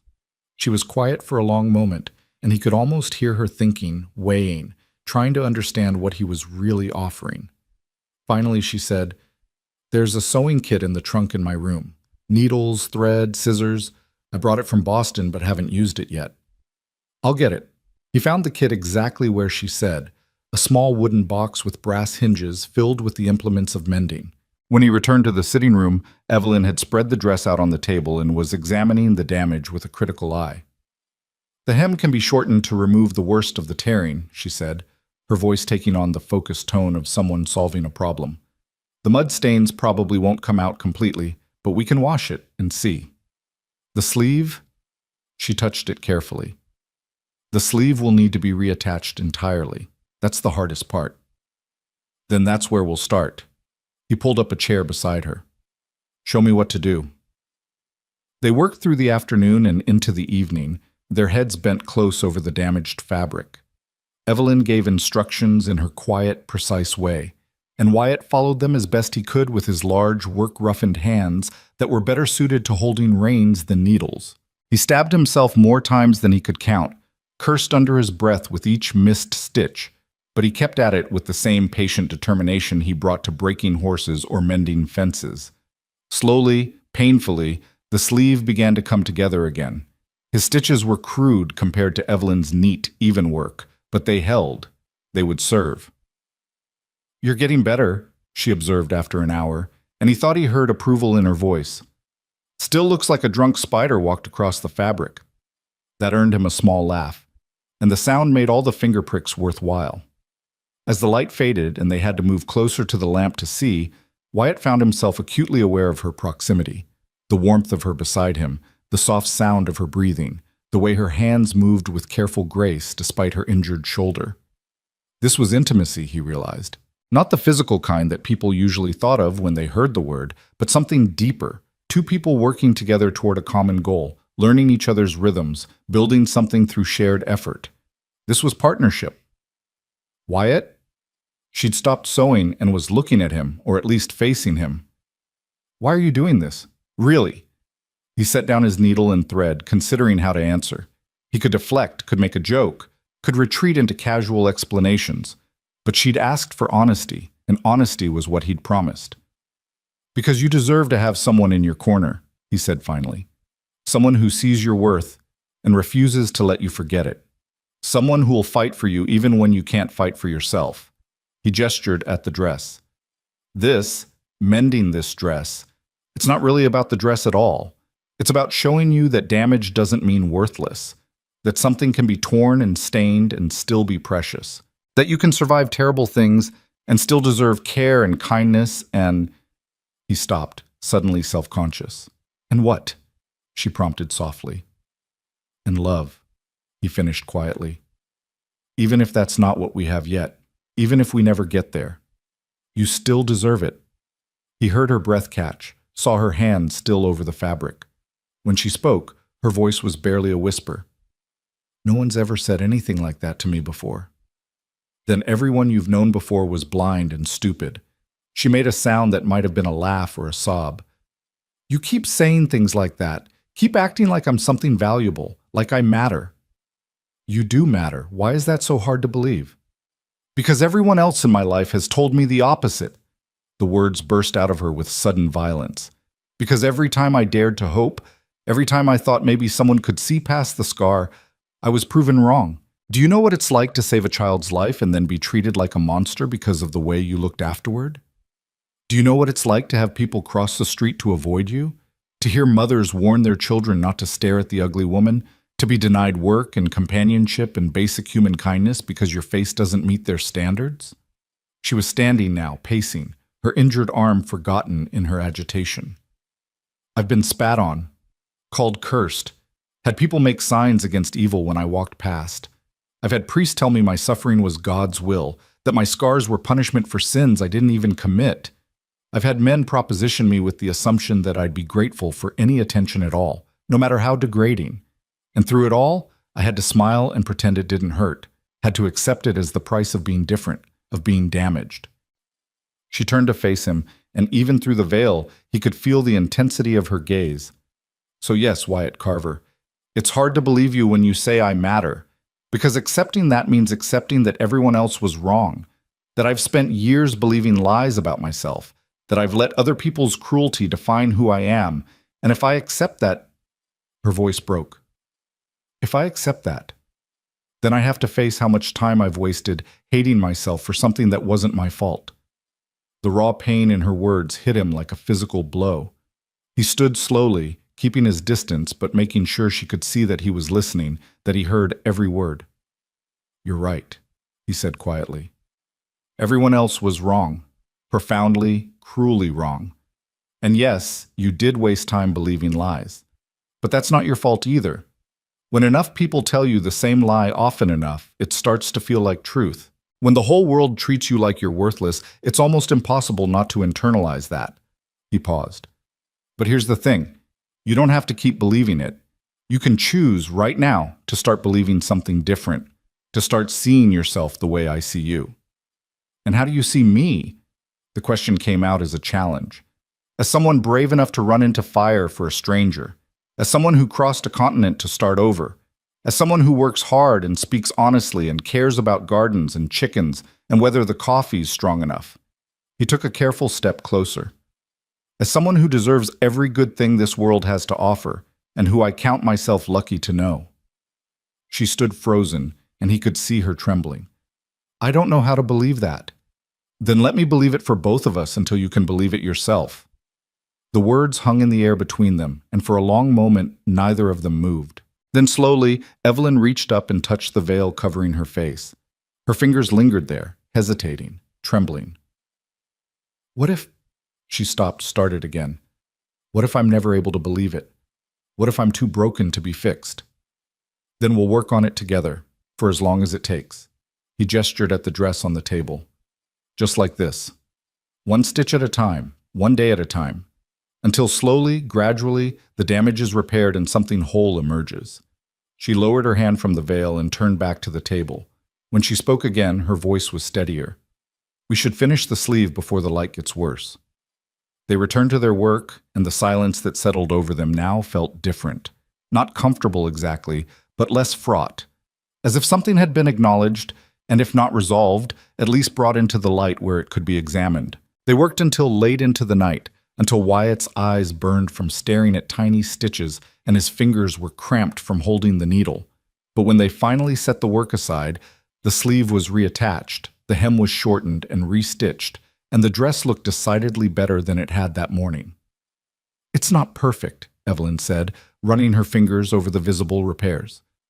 You can see where it was damaged. Maybe that's not a bad thing. Wyatt stretched his sore back. Maybe the repairs are part of the story now. Evidence that something broken can be made whole again, even if the scars still show. She was quiet for a moment, then, "Are we still talking about the dress?" "Maybe, maybe not." He smiled tiredly. "I'm too exhausted to be subtle at this point." "Wyatt?" She gathered up the dress carefully, holding it against her chest. "Thank you.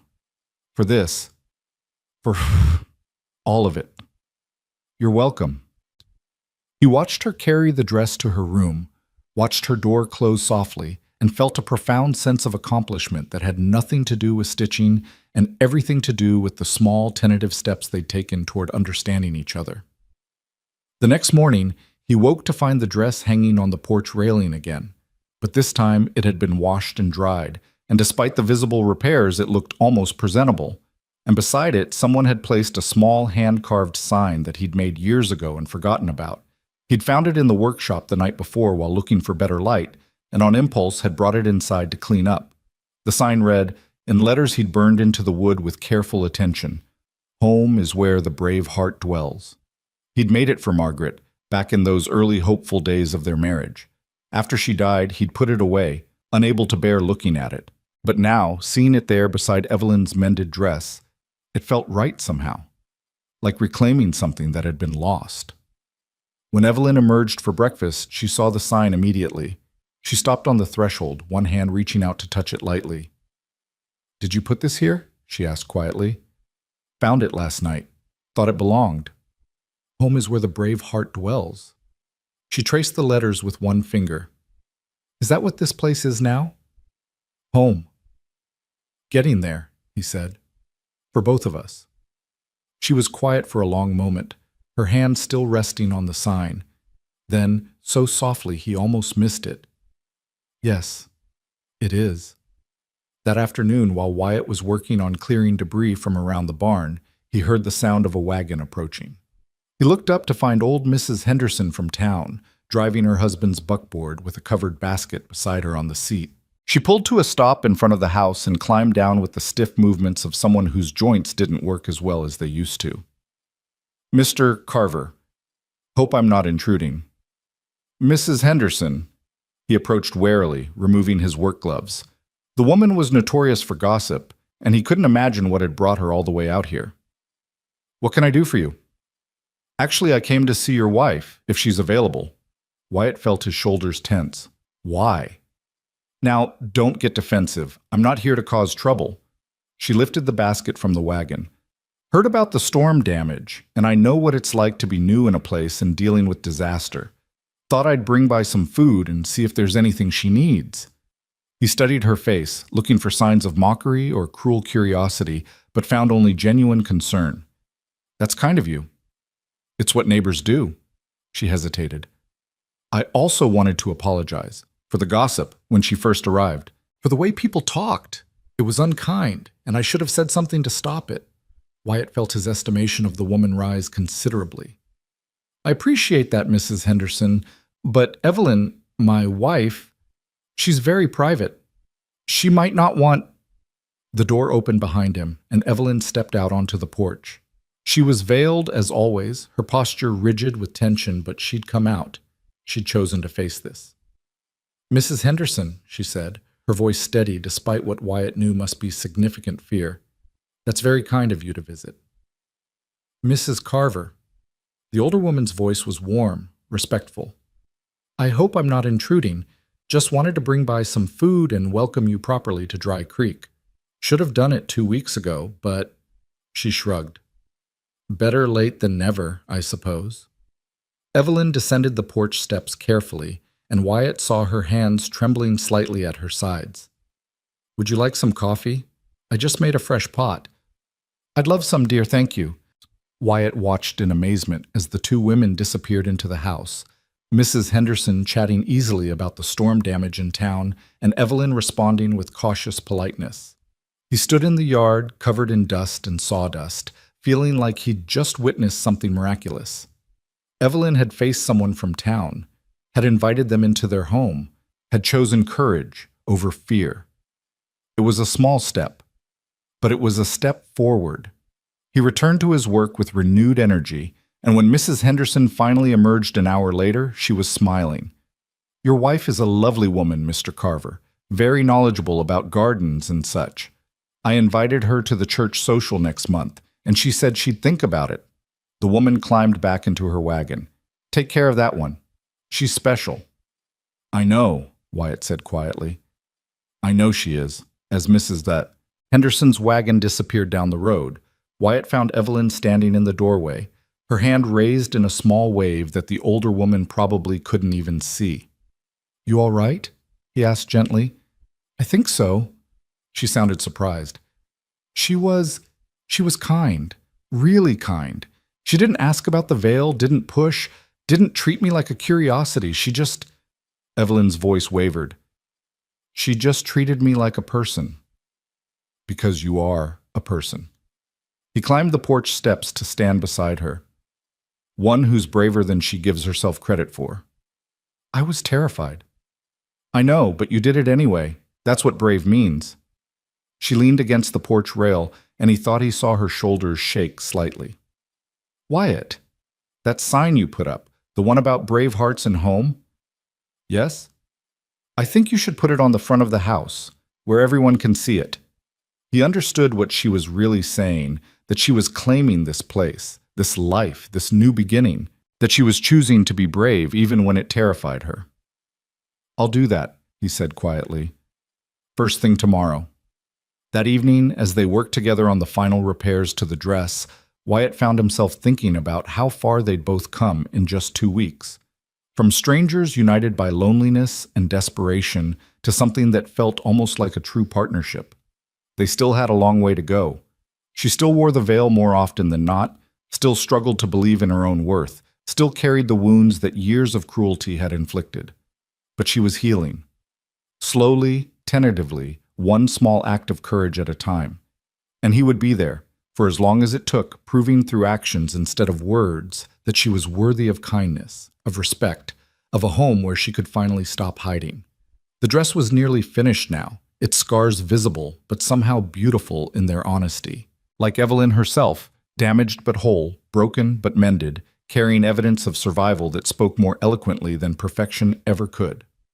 When they finally set aside their work for the night, Evelyn stood and picked up the dress, holding it at arm's length to examine their handiwork. "It's not what it was," she said softly. "But maybe that's okay. Maybe it's something better now." "I think it is," Wyatt agreed. "I think it's honest, and honest is always better than fancy." She turned to face him, and though he still couldn't see her expression through the veil, he felt the intensity of her gaze. "You meant what you said, didn't you? About damaged things still being precious?" "Every word." "Then maybe—" She hesitated, then continued more firmly. "Maybe tomorrow I'll wear this dress into town, with you, to order supplies for the barn." His heart stuttered in his chest. "Are you sure?" "No, but I'm going to do it anyway." She clutched the dress tighter. "Because you're right. I can't hide forever. And if I'm going to build a life here, I need to start living it, even if I'm terrified, even if people stare." "They might." "I know, but maybe—" She drew a shaky breath. "Maybe some of them will surprise me, like Mrs. Henderson did. And maybe, eventually, I'll stop letting fear make my decisions for me." Wyatt felt pride swell in his chest, so strong it was almost painful. "You're the bravest person I know, Evelyn Carver, and I'll be right beside you, every step of the way. Promise?" "Promise." She nodded and turned toward her room, the mended dress draped over her arm. At the doorway, she paused and looked back at him. "Wyatt, I'm starting to believe you. About everything. It's hard, and I'm still scared, but I'm starting to believe that maybe I'm not as worthless as I thought." "You were never worthless," he said firmly. "Not for one single second." "I know, or at least—" She touched the veil lightly. "I'm learning to know. Thank you for teaching me." Long after she'd retired for the night, Wyatt sat alone in the sitting room, staring at nothing and everything, feeling the weight of what tomorrow might bring. Taking Evelyn to town was a risk. People might be cruel, might say things that would set her healing back weeks or months. But it was also necessary, because she was right. She couldn't hide forever. And more than that, she deserved to walk through the world with her head held high, to claim her place in this community, to stop letting shame and fear dictate the boundaries of her life. Whatever happened tomorrow, whatever challenges they faced, he would be there beside her. Not to shield her from difficulty, she was strong enough to face it herself, but to stand witness to her courage, to remind her of her worth when she forgot, to be the steady presence that said without words, "You are not alone. You are valued. You are home." That was what partnership meant. That was what marriage, real marriage, built on honesty and respect, looked like. And for the first time since Margaret's death, Wyatt found himself genuinely hopeful about the future. Not because it would be easy, but because he'd found someone worth fighting for. Someone whose bravery inspired his own.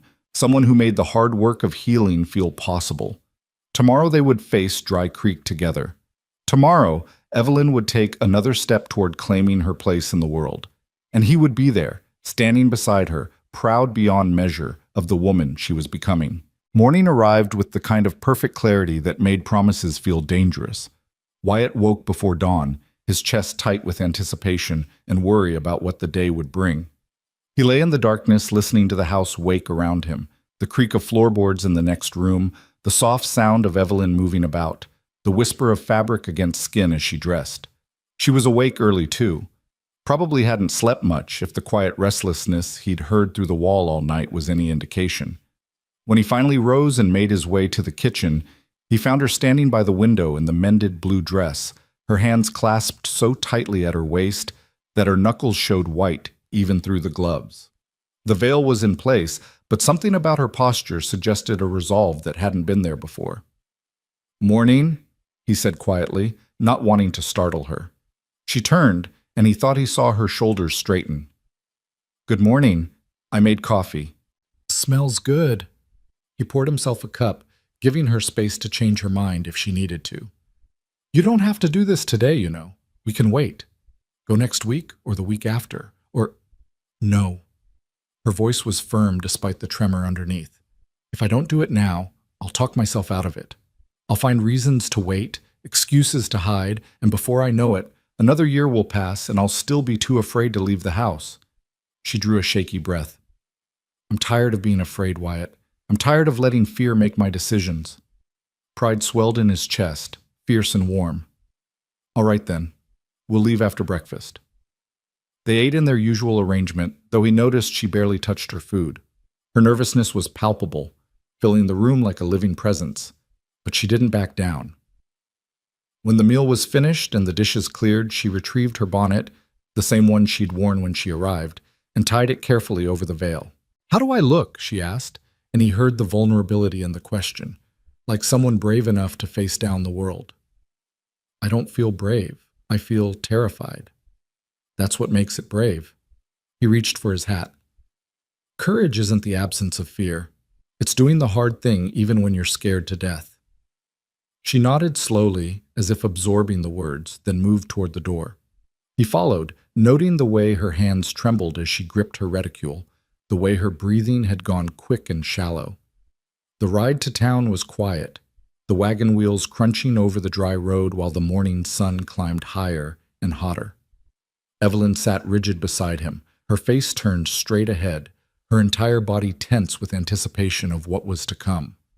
Every few minutes, he'd glance at her, trying to gauge her state of mind, ready to turn the wagon around if she asked. She never did. As they crested the final hill and Dry Creek came into view below, its weathered buildings clustered along the main street like tired sentinels, he felt her stiffen beside him. "There's still time to go back," he offered quietly. "No." The word came out fierce and determined. "I'm not running anymore."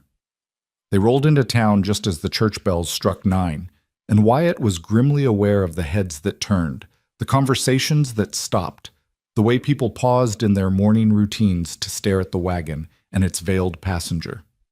He kept his expression neutral, his posture relaxed, but inside, anger simmered at the naked curiosity on display. He pulled the wagon to a stop in front of Miller's General Store and set the brake before climbing down. When he rounded the wagon to help Evelyn descend, he found her frozen on the seat, her eyes, hidden behind the veil, fixed on the small crowd that had gathered. "I can't," she whispered. "Wyatt, I can't do this. There are too many people. They're all staring. Hey." He kept his voice low and calm. "Look at me. Just me. Nobody else matters right now except you and me." Slowly, she turned her veiled face toward him. "You are Evelyn Carver," he said firmly. "You saved a child from a burning building. You crossed a continent to start over. You ran into a collapsing barn to save animals that weren't even yours. You're brave and strong and worthy of respect, and anyone who can't see that isn't worth your time." He extended his hand. "Now come down here and show this town what real courage looks like." For a long, breathless moment, she didn't move. Then slowly, she reached out and placed her gloved hand in his. Her fingers were trembling badly, but she didn't pull away. Instead, she let him help her down from the wagon, let him steady her when her legs nearly buckled, let him offer his arm as support. "Together?" she asked, her voice barely audible. "Together," he confirmed. They walked toward the store entrance, and Wyatt was acutely aware of every whisper, every pointed stare, every cruel word spoken just loud enough to be overheard. "Still hiding her face, I see. Must be truly awful under there. Poor Carver, married to a woman he can't even look at." He felt Evelyn flinch with each comment, felt her grip on his arm tighten until her fingers dug into his flesh through the fabric of his shirt. But she kept walking, kept her head up, kept putting one foot in front of the other despite the cruelty surrounding them. The store was blessedly empty when they entered, just Miller behind the counter and his wife arranging canned goods on the shelves. Both looked up at their entrance, and Wyatt saw the curiosity flash across their faces before they schooled their expressions into something more neutral. "Mr. Carver, Mrs. Carver." Miller nodded to each of them. "How can I help you folks today?" "Need to pick up some supplies," Wyatt said, keeping his tone casual. "Flour, sugar, coffee, the usual staples, plus some fabric if you have it. Evelyn wants to make new curtains for the house." It was a lie, but it gave her something to do, a reason to move around the store and occupy herself while he handled the main transaction. She seemed to understand because she moved toward the fabric display with careful steps, her hand trailing along the counter as if she needed its support. Mrs. Miller, to her credit, followed without commentary. "We just got some lovely calico in from Denver, and there's a nice muslin that would work well for curtains, lets in light, but gives you privacy." Wyatt watched out of the corner of his eye as the two women examined fabrics, Mrs. Miller making suggestions and Evelyn responding with quiet politeness. It was painfully ordinary, almost aggressively normal, and he felt grateful for the woman's tact. He was in the middle of settling his account with Miller when the door opened and a group of women entered. Mrs. Henderson, along with two others he recognized from church. They stopped short when they saw Evelyn, and for a moment, tension crackled through the air. Then Mrs. Henderson moved forward with a warm smile. "Mrs. Carver, how lovely to see you again. How are you feeling after the storm?" Evelyn turned slowly, and Wyatt could see her entire body trembling. I'm well, thank you. And you?" "Oh, we're all fine. Lost some shingles, but nothing serious." The older woman gestured to her companions. "I don't think you've met Mrs. Patterson and Mrs. Chen. Ladies, this is Evelyn Carver, Wyatt's new bride." The women exchanged pleasantries, and Wyatt marveled at Mrs. Henderson's ability to create normalcy through sheer force of will. She chattered about the weather, about garden plans, about the upcoming church social, treating Evelyn like any other woman in town rather than a curiosity to be gawked at. But not everyone was as kind. They were loading supplies into the wagon 20 minutes later when a man Wyatt recognized as Frank Pritchard, father of the gossiping twins and a notorious troublemaker, approached with a sneer on his weathered face. "So this is the famous veiled bride," Pritchard said loudly enough to draw attention. "What's the matter, Carver? Afraid to show us what you bought? She must be hideous under there if you're keeping her covered up like a diseased animal." Wyatt felt rage flood through him, hot and immediate. He took a step toward Pritchard, his hands clenching into fists, but Evelyn's voice stopped him. "Mr. Pritchard, is it?"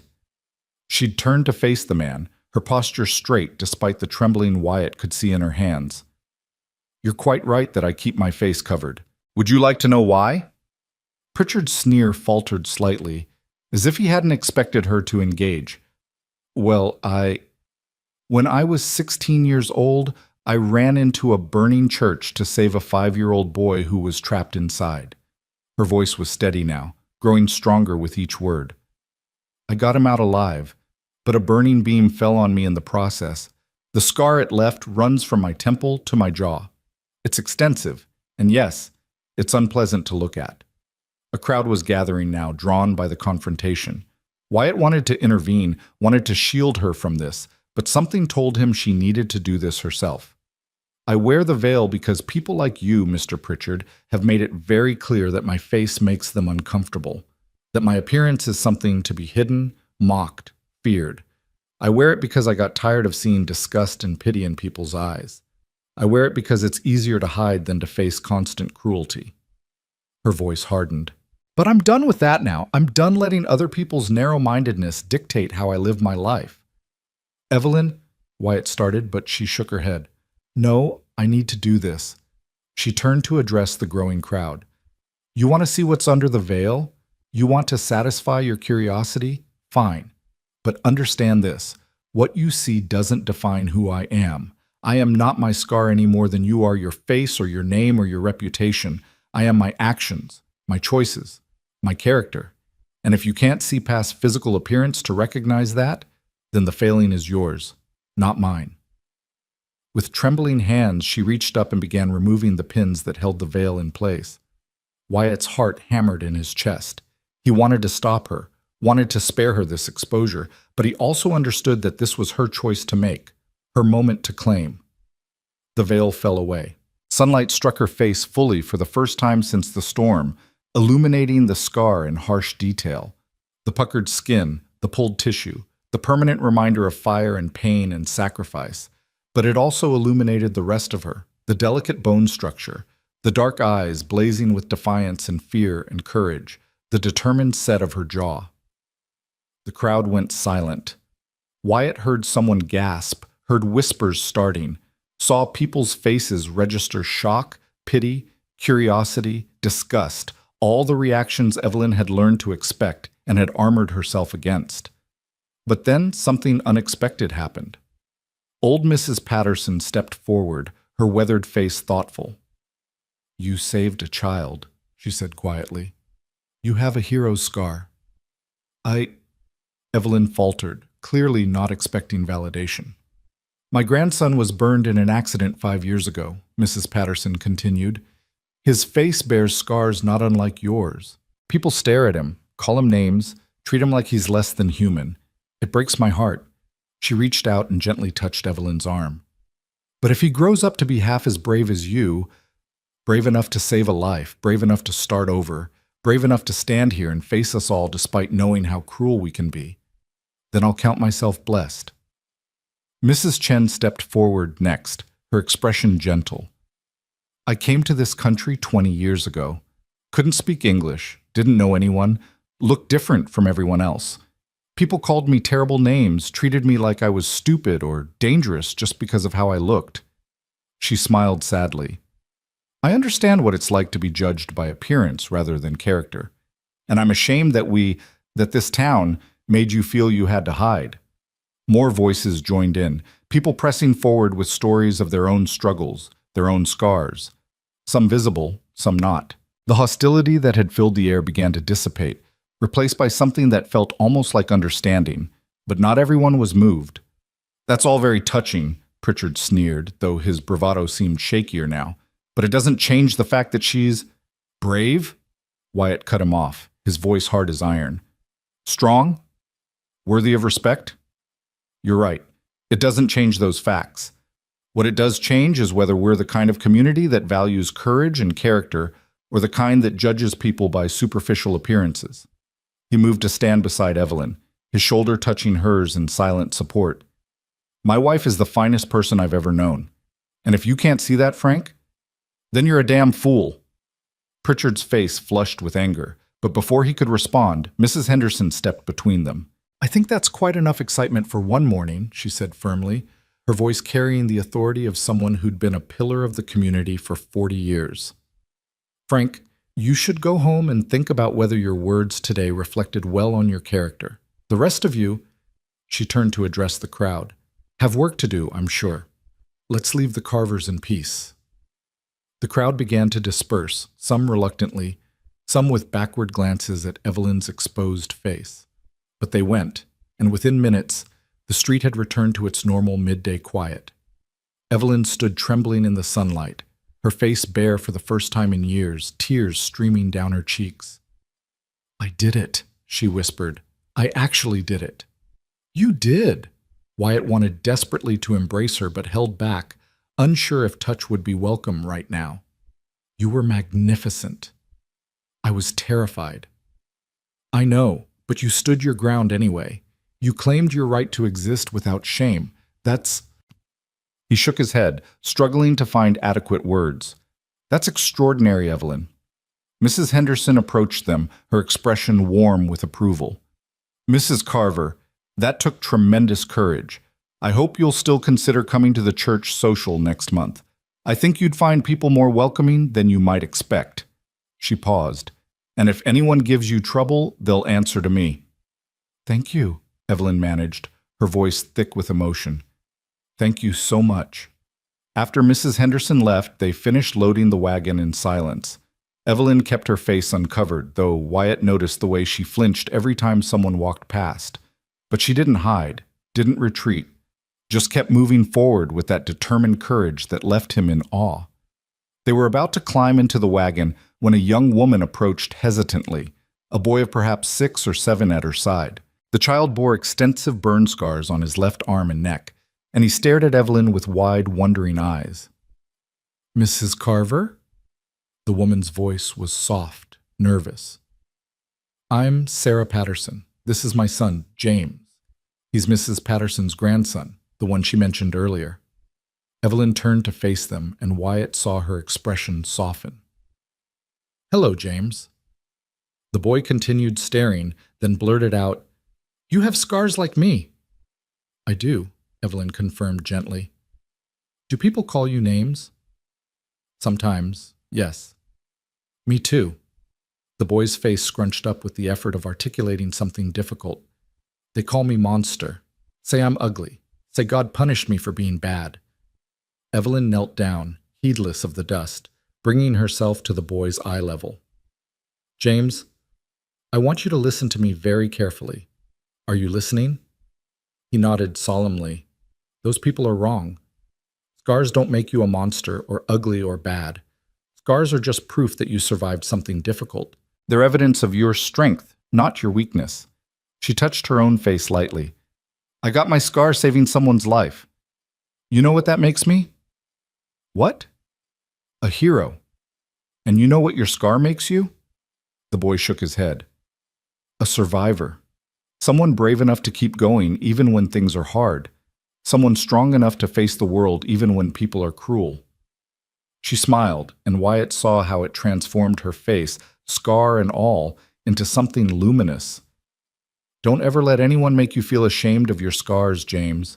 Wear them proudly, because they're part of your story, part of what makes you uniquely, wonderfully you.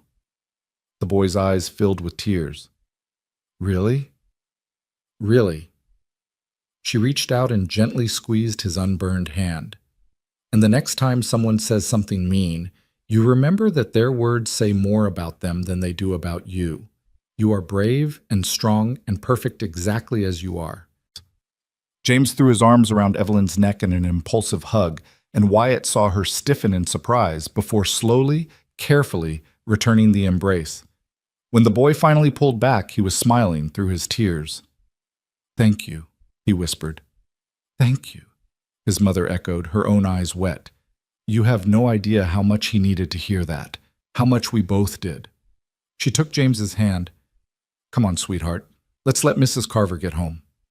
As they walked away, Wyatt heard James say excitedly, Mama, did you hear? She said I'm a survivor. She said I'm brave. I heard, baby, and she's absolutely right. Evelyn remained kneeling in the dust for a long moment, her shoulders shaking with silent sobs.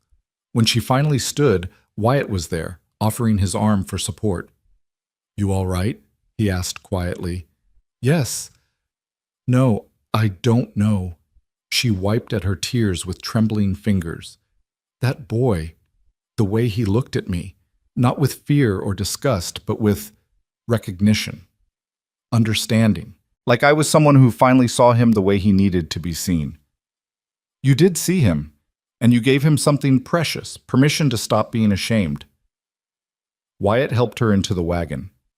You gave him hope. The ride home was quiet, but it was a different kind of silence than the tense anticipation of the morning. Evelyn sat with her face still uncovered, turned toward the sun as if absorbing its warmth after years in shadow.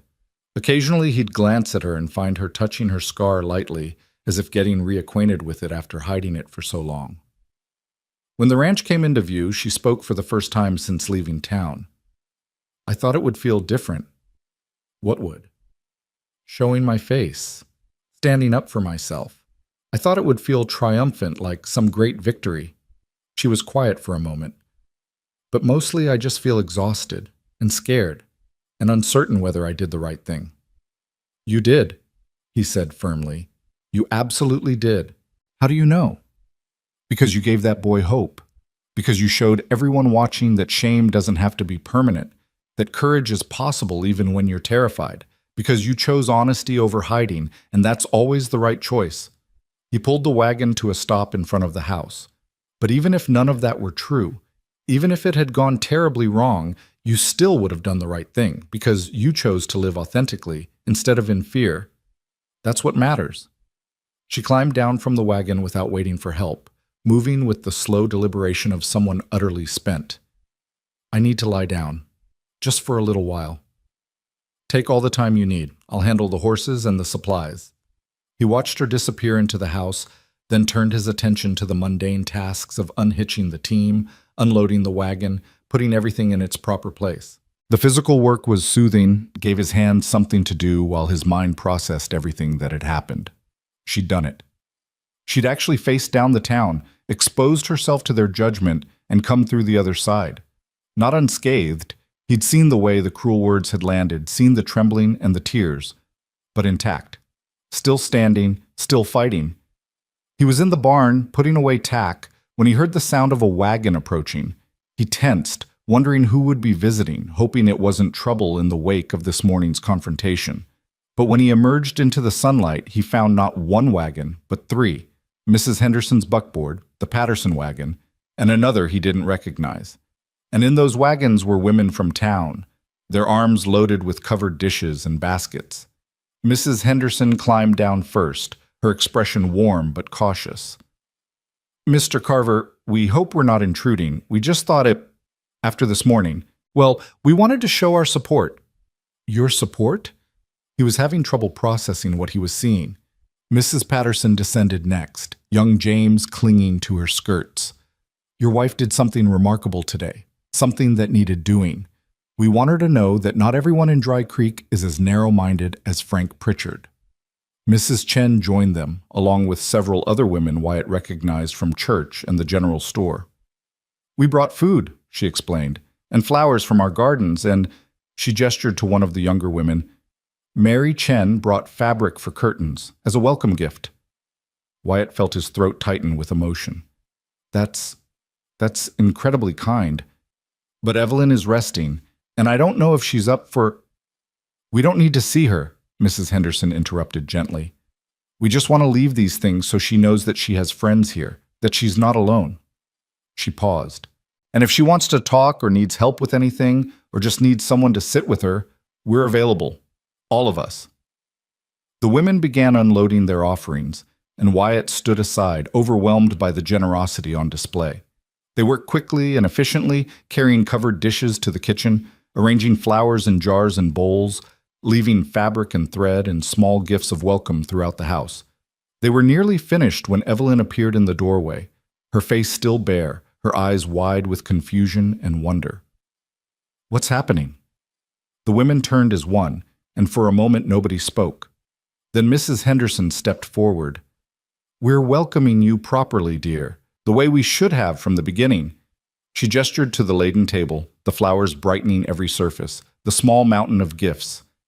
We want you to know that you have a place here, that you're valued, that what you did today, the courage you showed, matters to us. Evelyn's eyes filled with tears.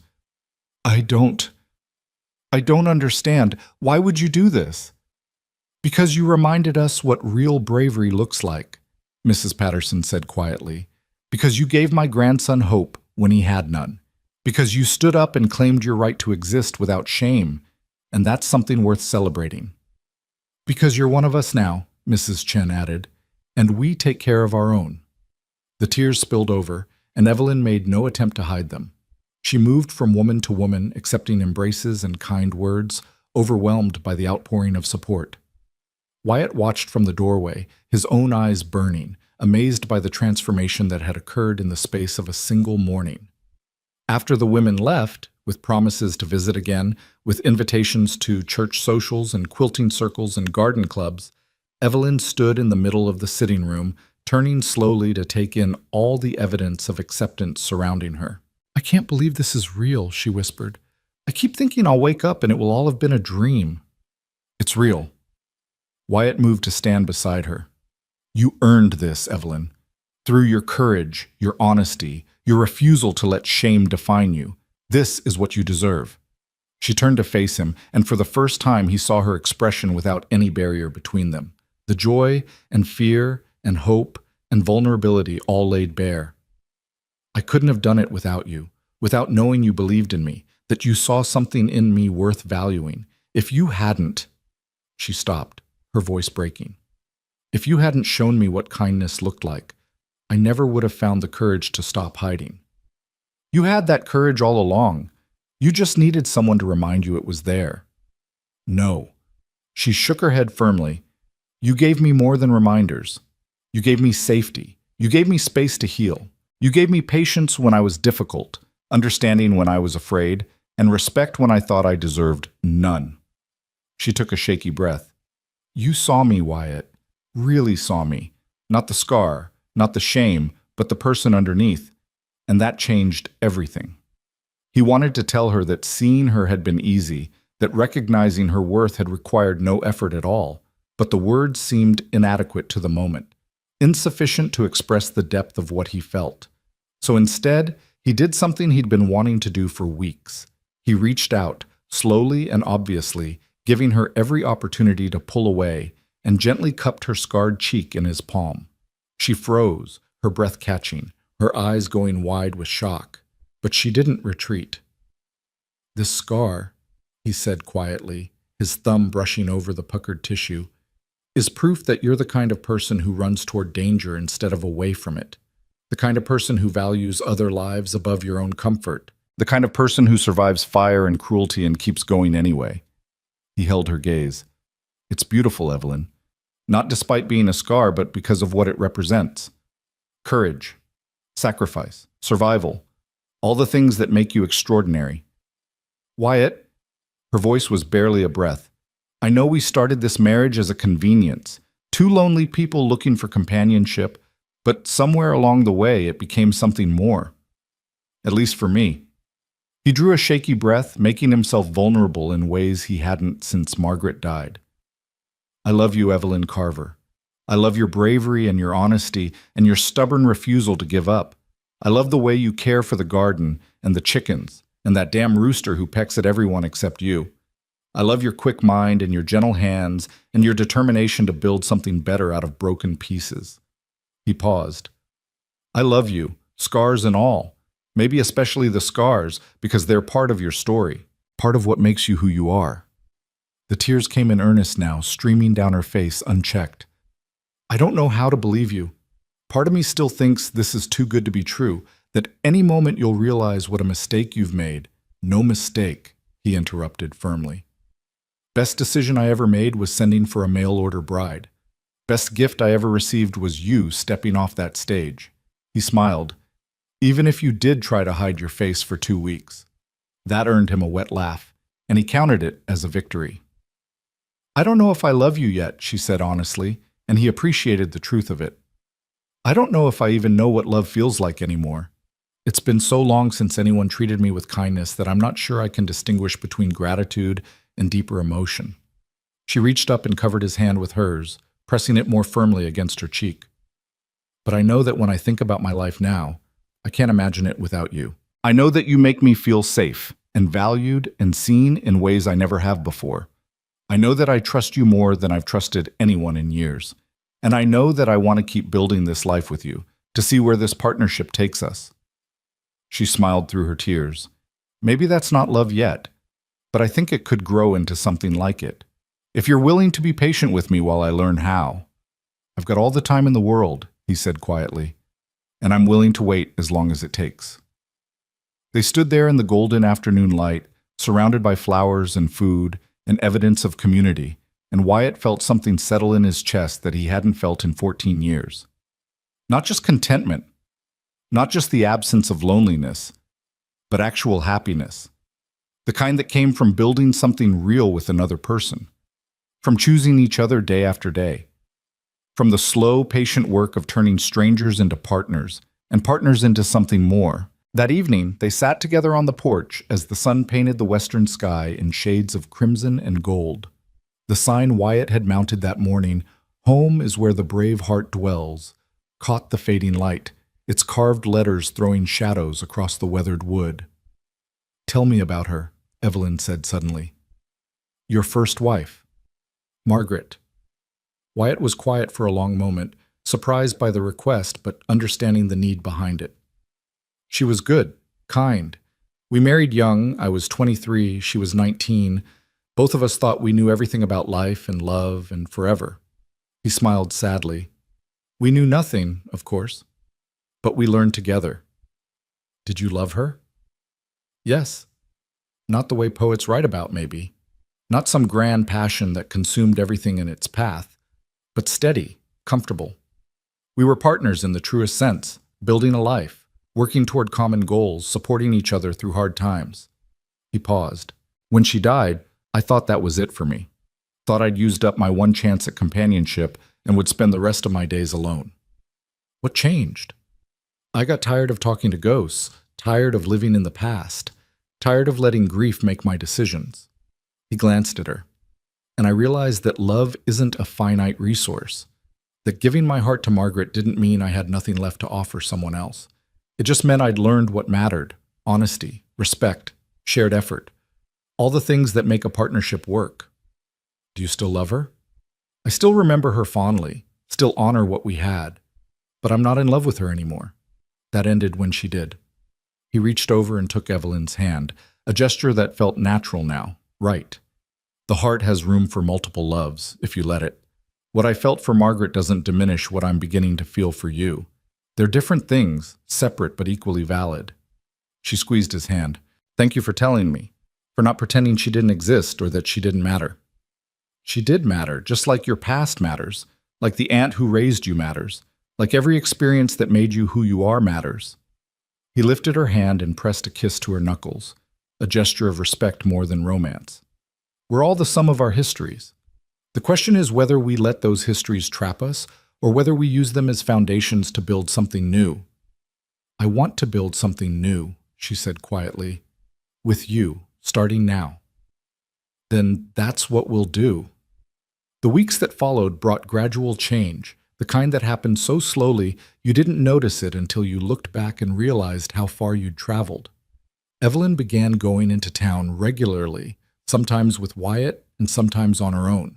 She attended the church social and discovered she had a talent for organizing committees. She joined the garden club and shared her knowledge of planting and cultivation. She visited young James Patterson regularly, and other scarred or different children began gravitating toward her, drawn by her acceptance and understanding. She still wore the veil occasionally, on days when the weight of being visible felt too heavy. But more often, she went barefaced, her scar catching the light, her chin held high despite the occasional stare or whispered comment. She was learning, slowly, to define herself by her actions rather than others' reactions. The barn was repaired with help from neighbors who showed up one Saturday morning with tools and lumber and good humor. They worked through the day, men and women both, and when the new roof was finally in place, they gathered for a dinner on the carver's porch, a celebration of community and second chances.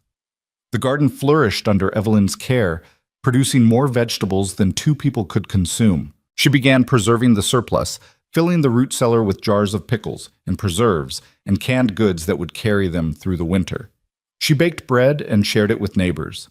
She tended the chickens with gentle hands and somehow convinced even the cantankerous general to tolerate her presence. She filled the journal Wyatt had given her with notes about plantings and weather and recipes, but also with observations about life and healing and the slow work of learning to see herself differently. He'd found it open one day, an accident he hadn't meant to pry, and glimpsed a single line that had made his chest tight. Today I looked in the mirror and saw a woman instead of a wound. Small victory, but mine.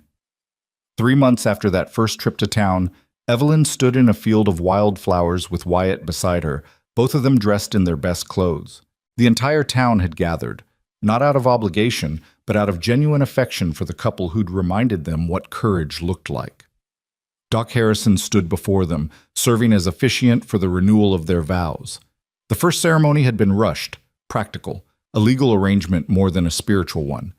This time they wanted to do it properly, to stand before their community and make promises they actually understood and meant. "Wyatt Carver," Doc Harrison intoned, "do you take Evelyn to be your lawfully wedded wife, to honor and cherish in sickness and health for all the days of your life?"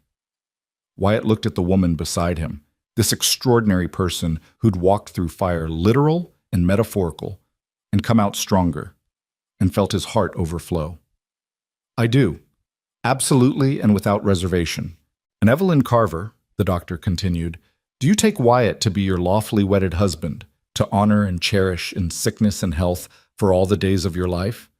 Evelyn's voice was steady and clear, carrying across the field to where their neighbors stood watching with smiles and tears. "I do, with all my heart. Then by the power vested in me, I now pronounce you husband and wife." Again, Doc Harrison grinned. "Wyatt, you may kiss your bride. Properly this time." Wyatt cupped Evelyn's face in both hands, his thumbs brushing over her cheeks, one smooth, one scarred, both equally precious to him. "I love you," he said, quiet enough that only she could hear. "Every complicated, courageous inch of you." "I love you too," she whispered back, and this time there was no hesitation in the words. "You taught me how." Their kiss was gentle, reverent, full of promise for all the days ahead. When they finally pulled apart, the crowd erupted in cheers and applause, and someone started playing a harmonica, a lively tune that got feet tapping and bodies swaying. The celebration lasted until sunset, with food and music and dancing and the kind of joy that comes from witnessing something beautiful being born from pain. Young James Patterson gave them a drawing he'd made, 2 stick figures holding hands under a smiling sun, with Mr. and Mrs. Brave written in careful block letters underneath. Mrs. Henderson brought her famous apple pie. The Chen family performed a traditional blessing. Even Frank Pritchard made an appearance, though he stayed at the edges and left early without causing trouble. As the light faded and the stars began appearing in the vast New Mexico sky, Wyatt and Evelyn stood together, watching their neighbors pack up and depart, calling out thanks and goodbyes and promises to visit soon. "We did it," Evelyn said softly, leaning against his shoulder. "We actually built something real." "We did." He wrapped his arm around her waist, pulling her close. "Together." "Together," she agreed, and the word felt like a vow all its own. They walked back to the house hand in hand, past the garden bursting with life, past the repaired barn standing solid against the night, past the sign that declared this place a home for brave hearts. Inside, the rooms they'd filled with careful work and patient effort waited. Not perfect, but honest. Not fancy, but real. Everything they'd promised each other from the beginning. In the years that followed, their story became part of Dry Creek's collective memory, the tale of the veiled bride and the patient rancher who taught each other what love really meant.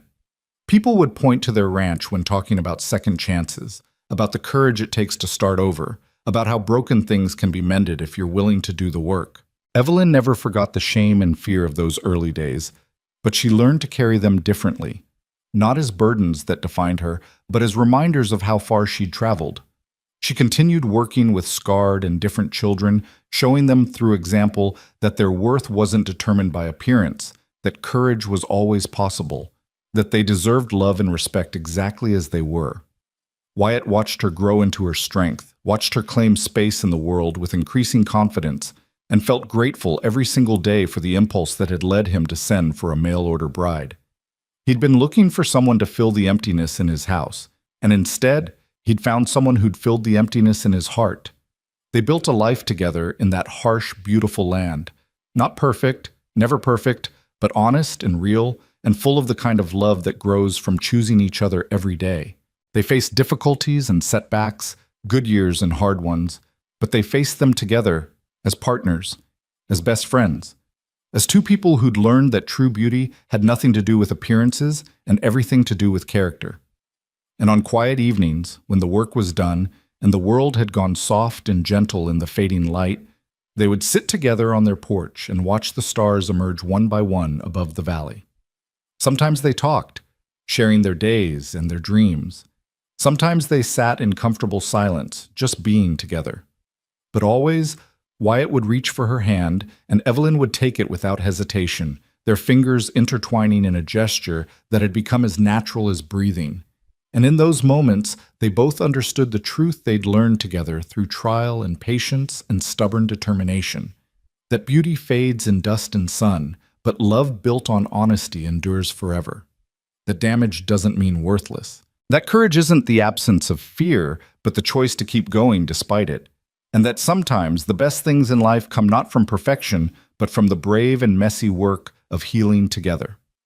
The dress still hung in their closet, mended, imperfect, with visible scars that told the story of survival and renewal. Evelyn wore it on special occasions, proud now of its imperfections, grateful for what they represented. She'd whispered once, in the darkness after the veil had finally come off for good, "I'm not pretty." And Wyatt had replied, his voice full of absolute certainty, "You're better than pretty. You're real. You're brave. You're mine. And that's everything I'll ever need." She believed him now. Finally, completely, she believed him.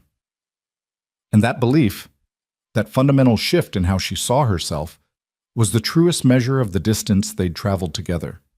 From strangers united by loneliness to partners bound by choice. From hiding to claiming space. From shame to pride. From merely surviving to truly living. Together, they'd built a home where brave hearts dwelled. And together, they would keep building it, day by patient day, for all the years that remained to them. It was enough. More than enough. It was everything.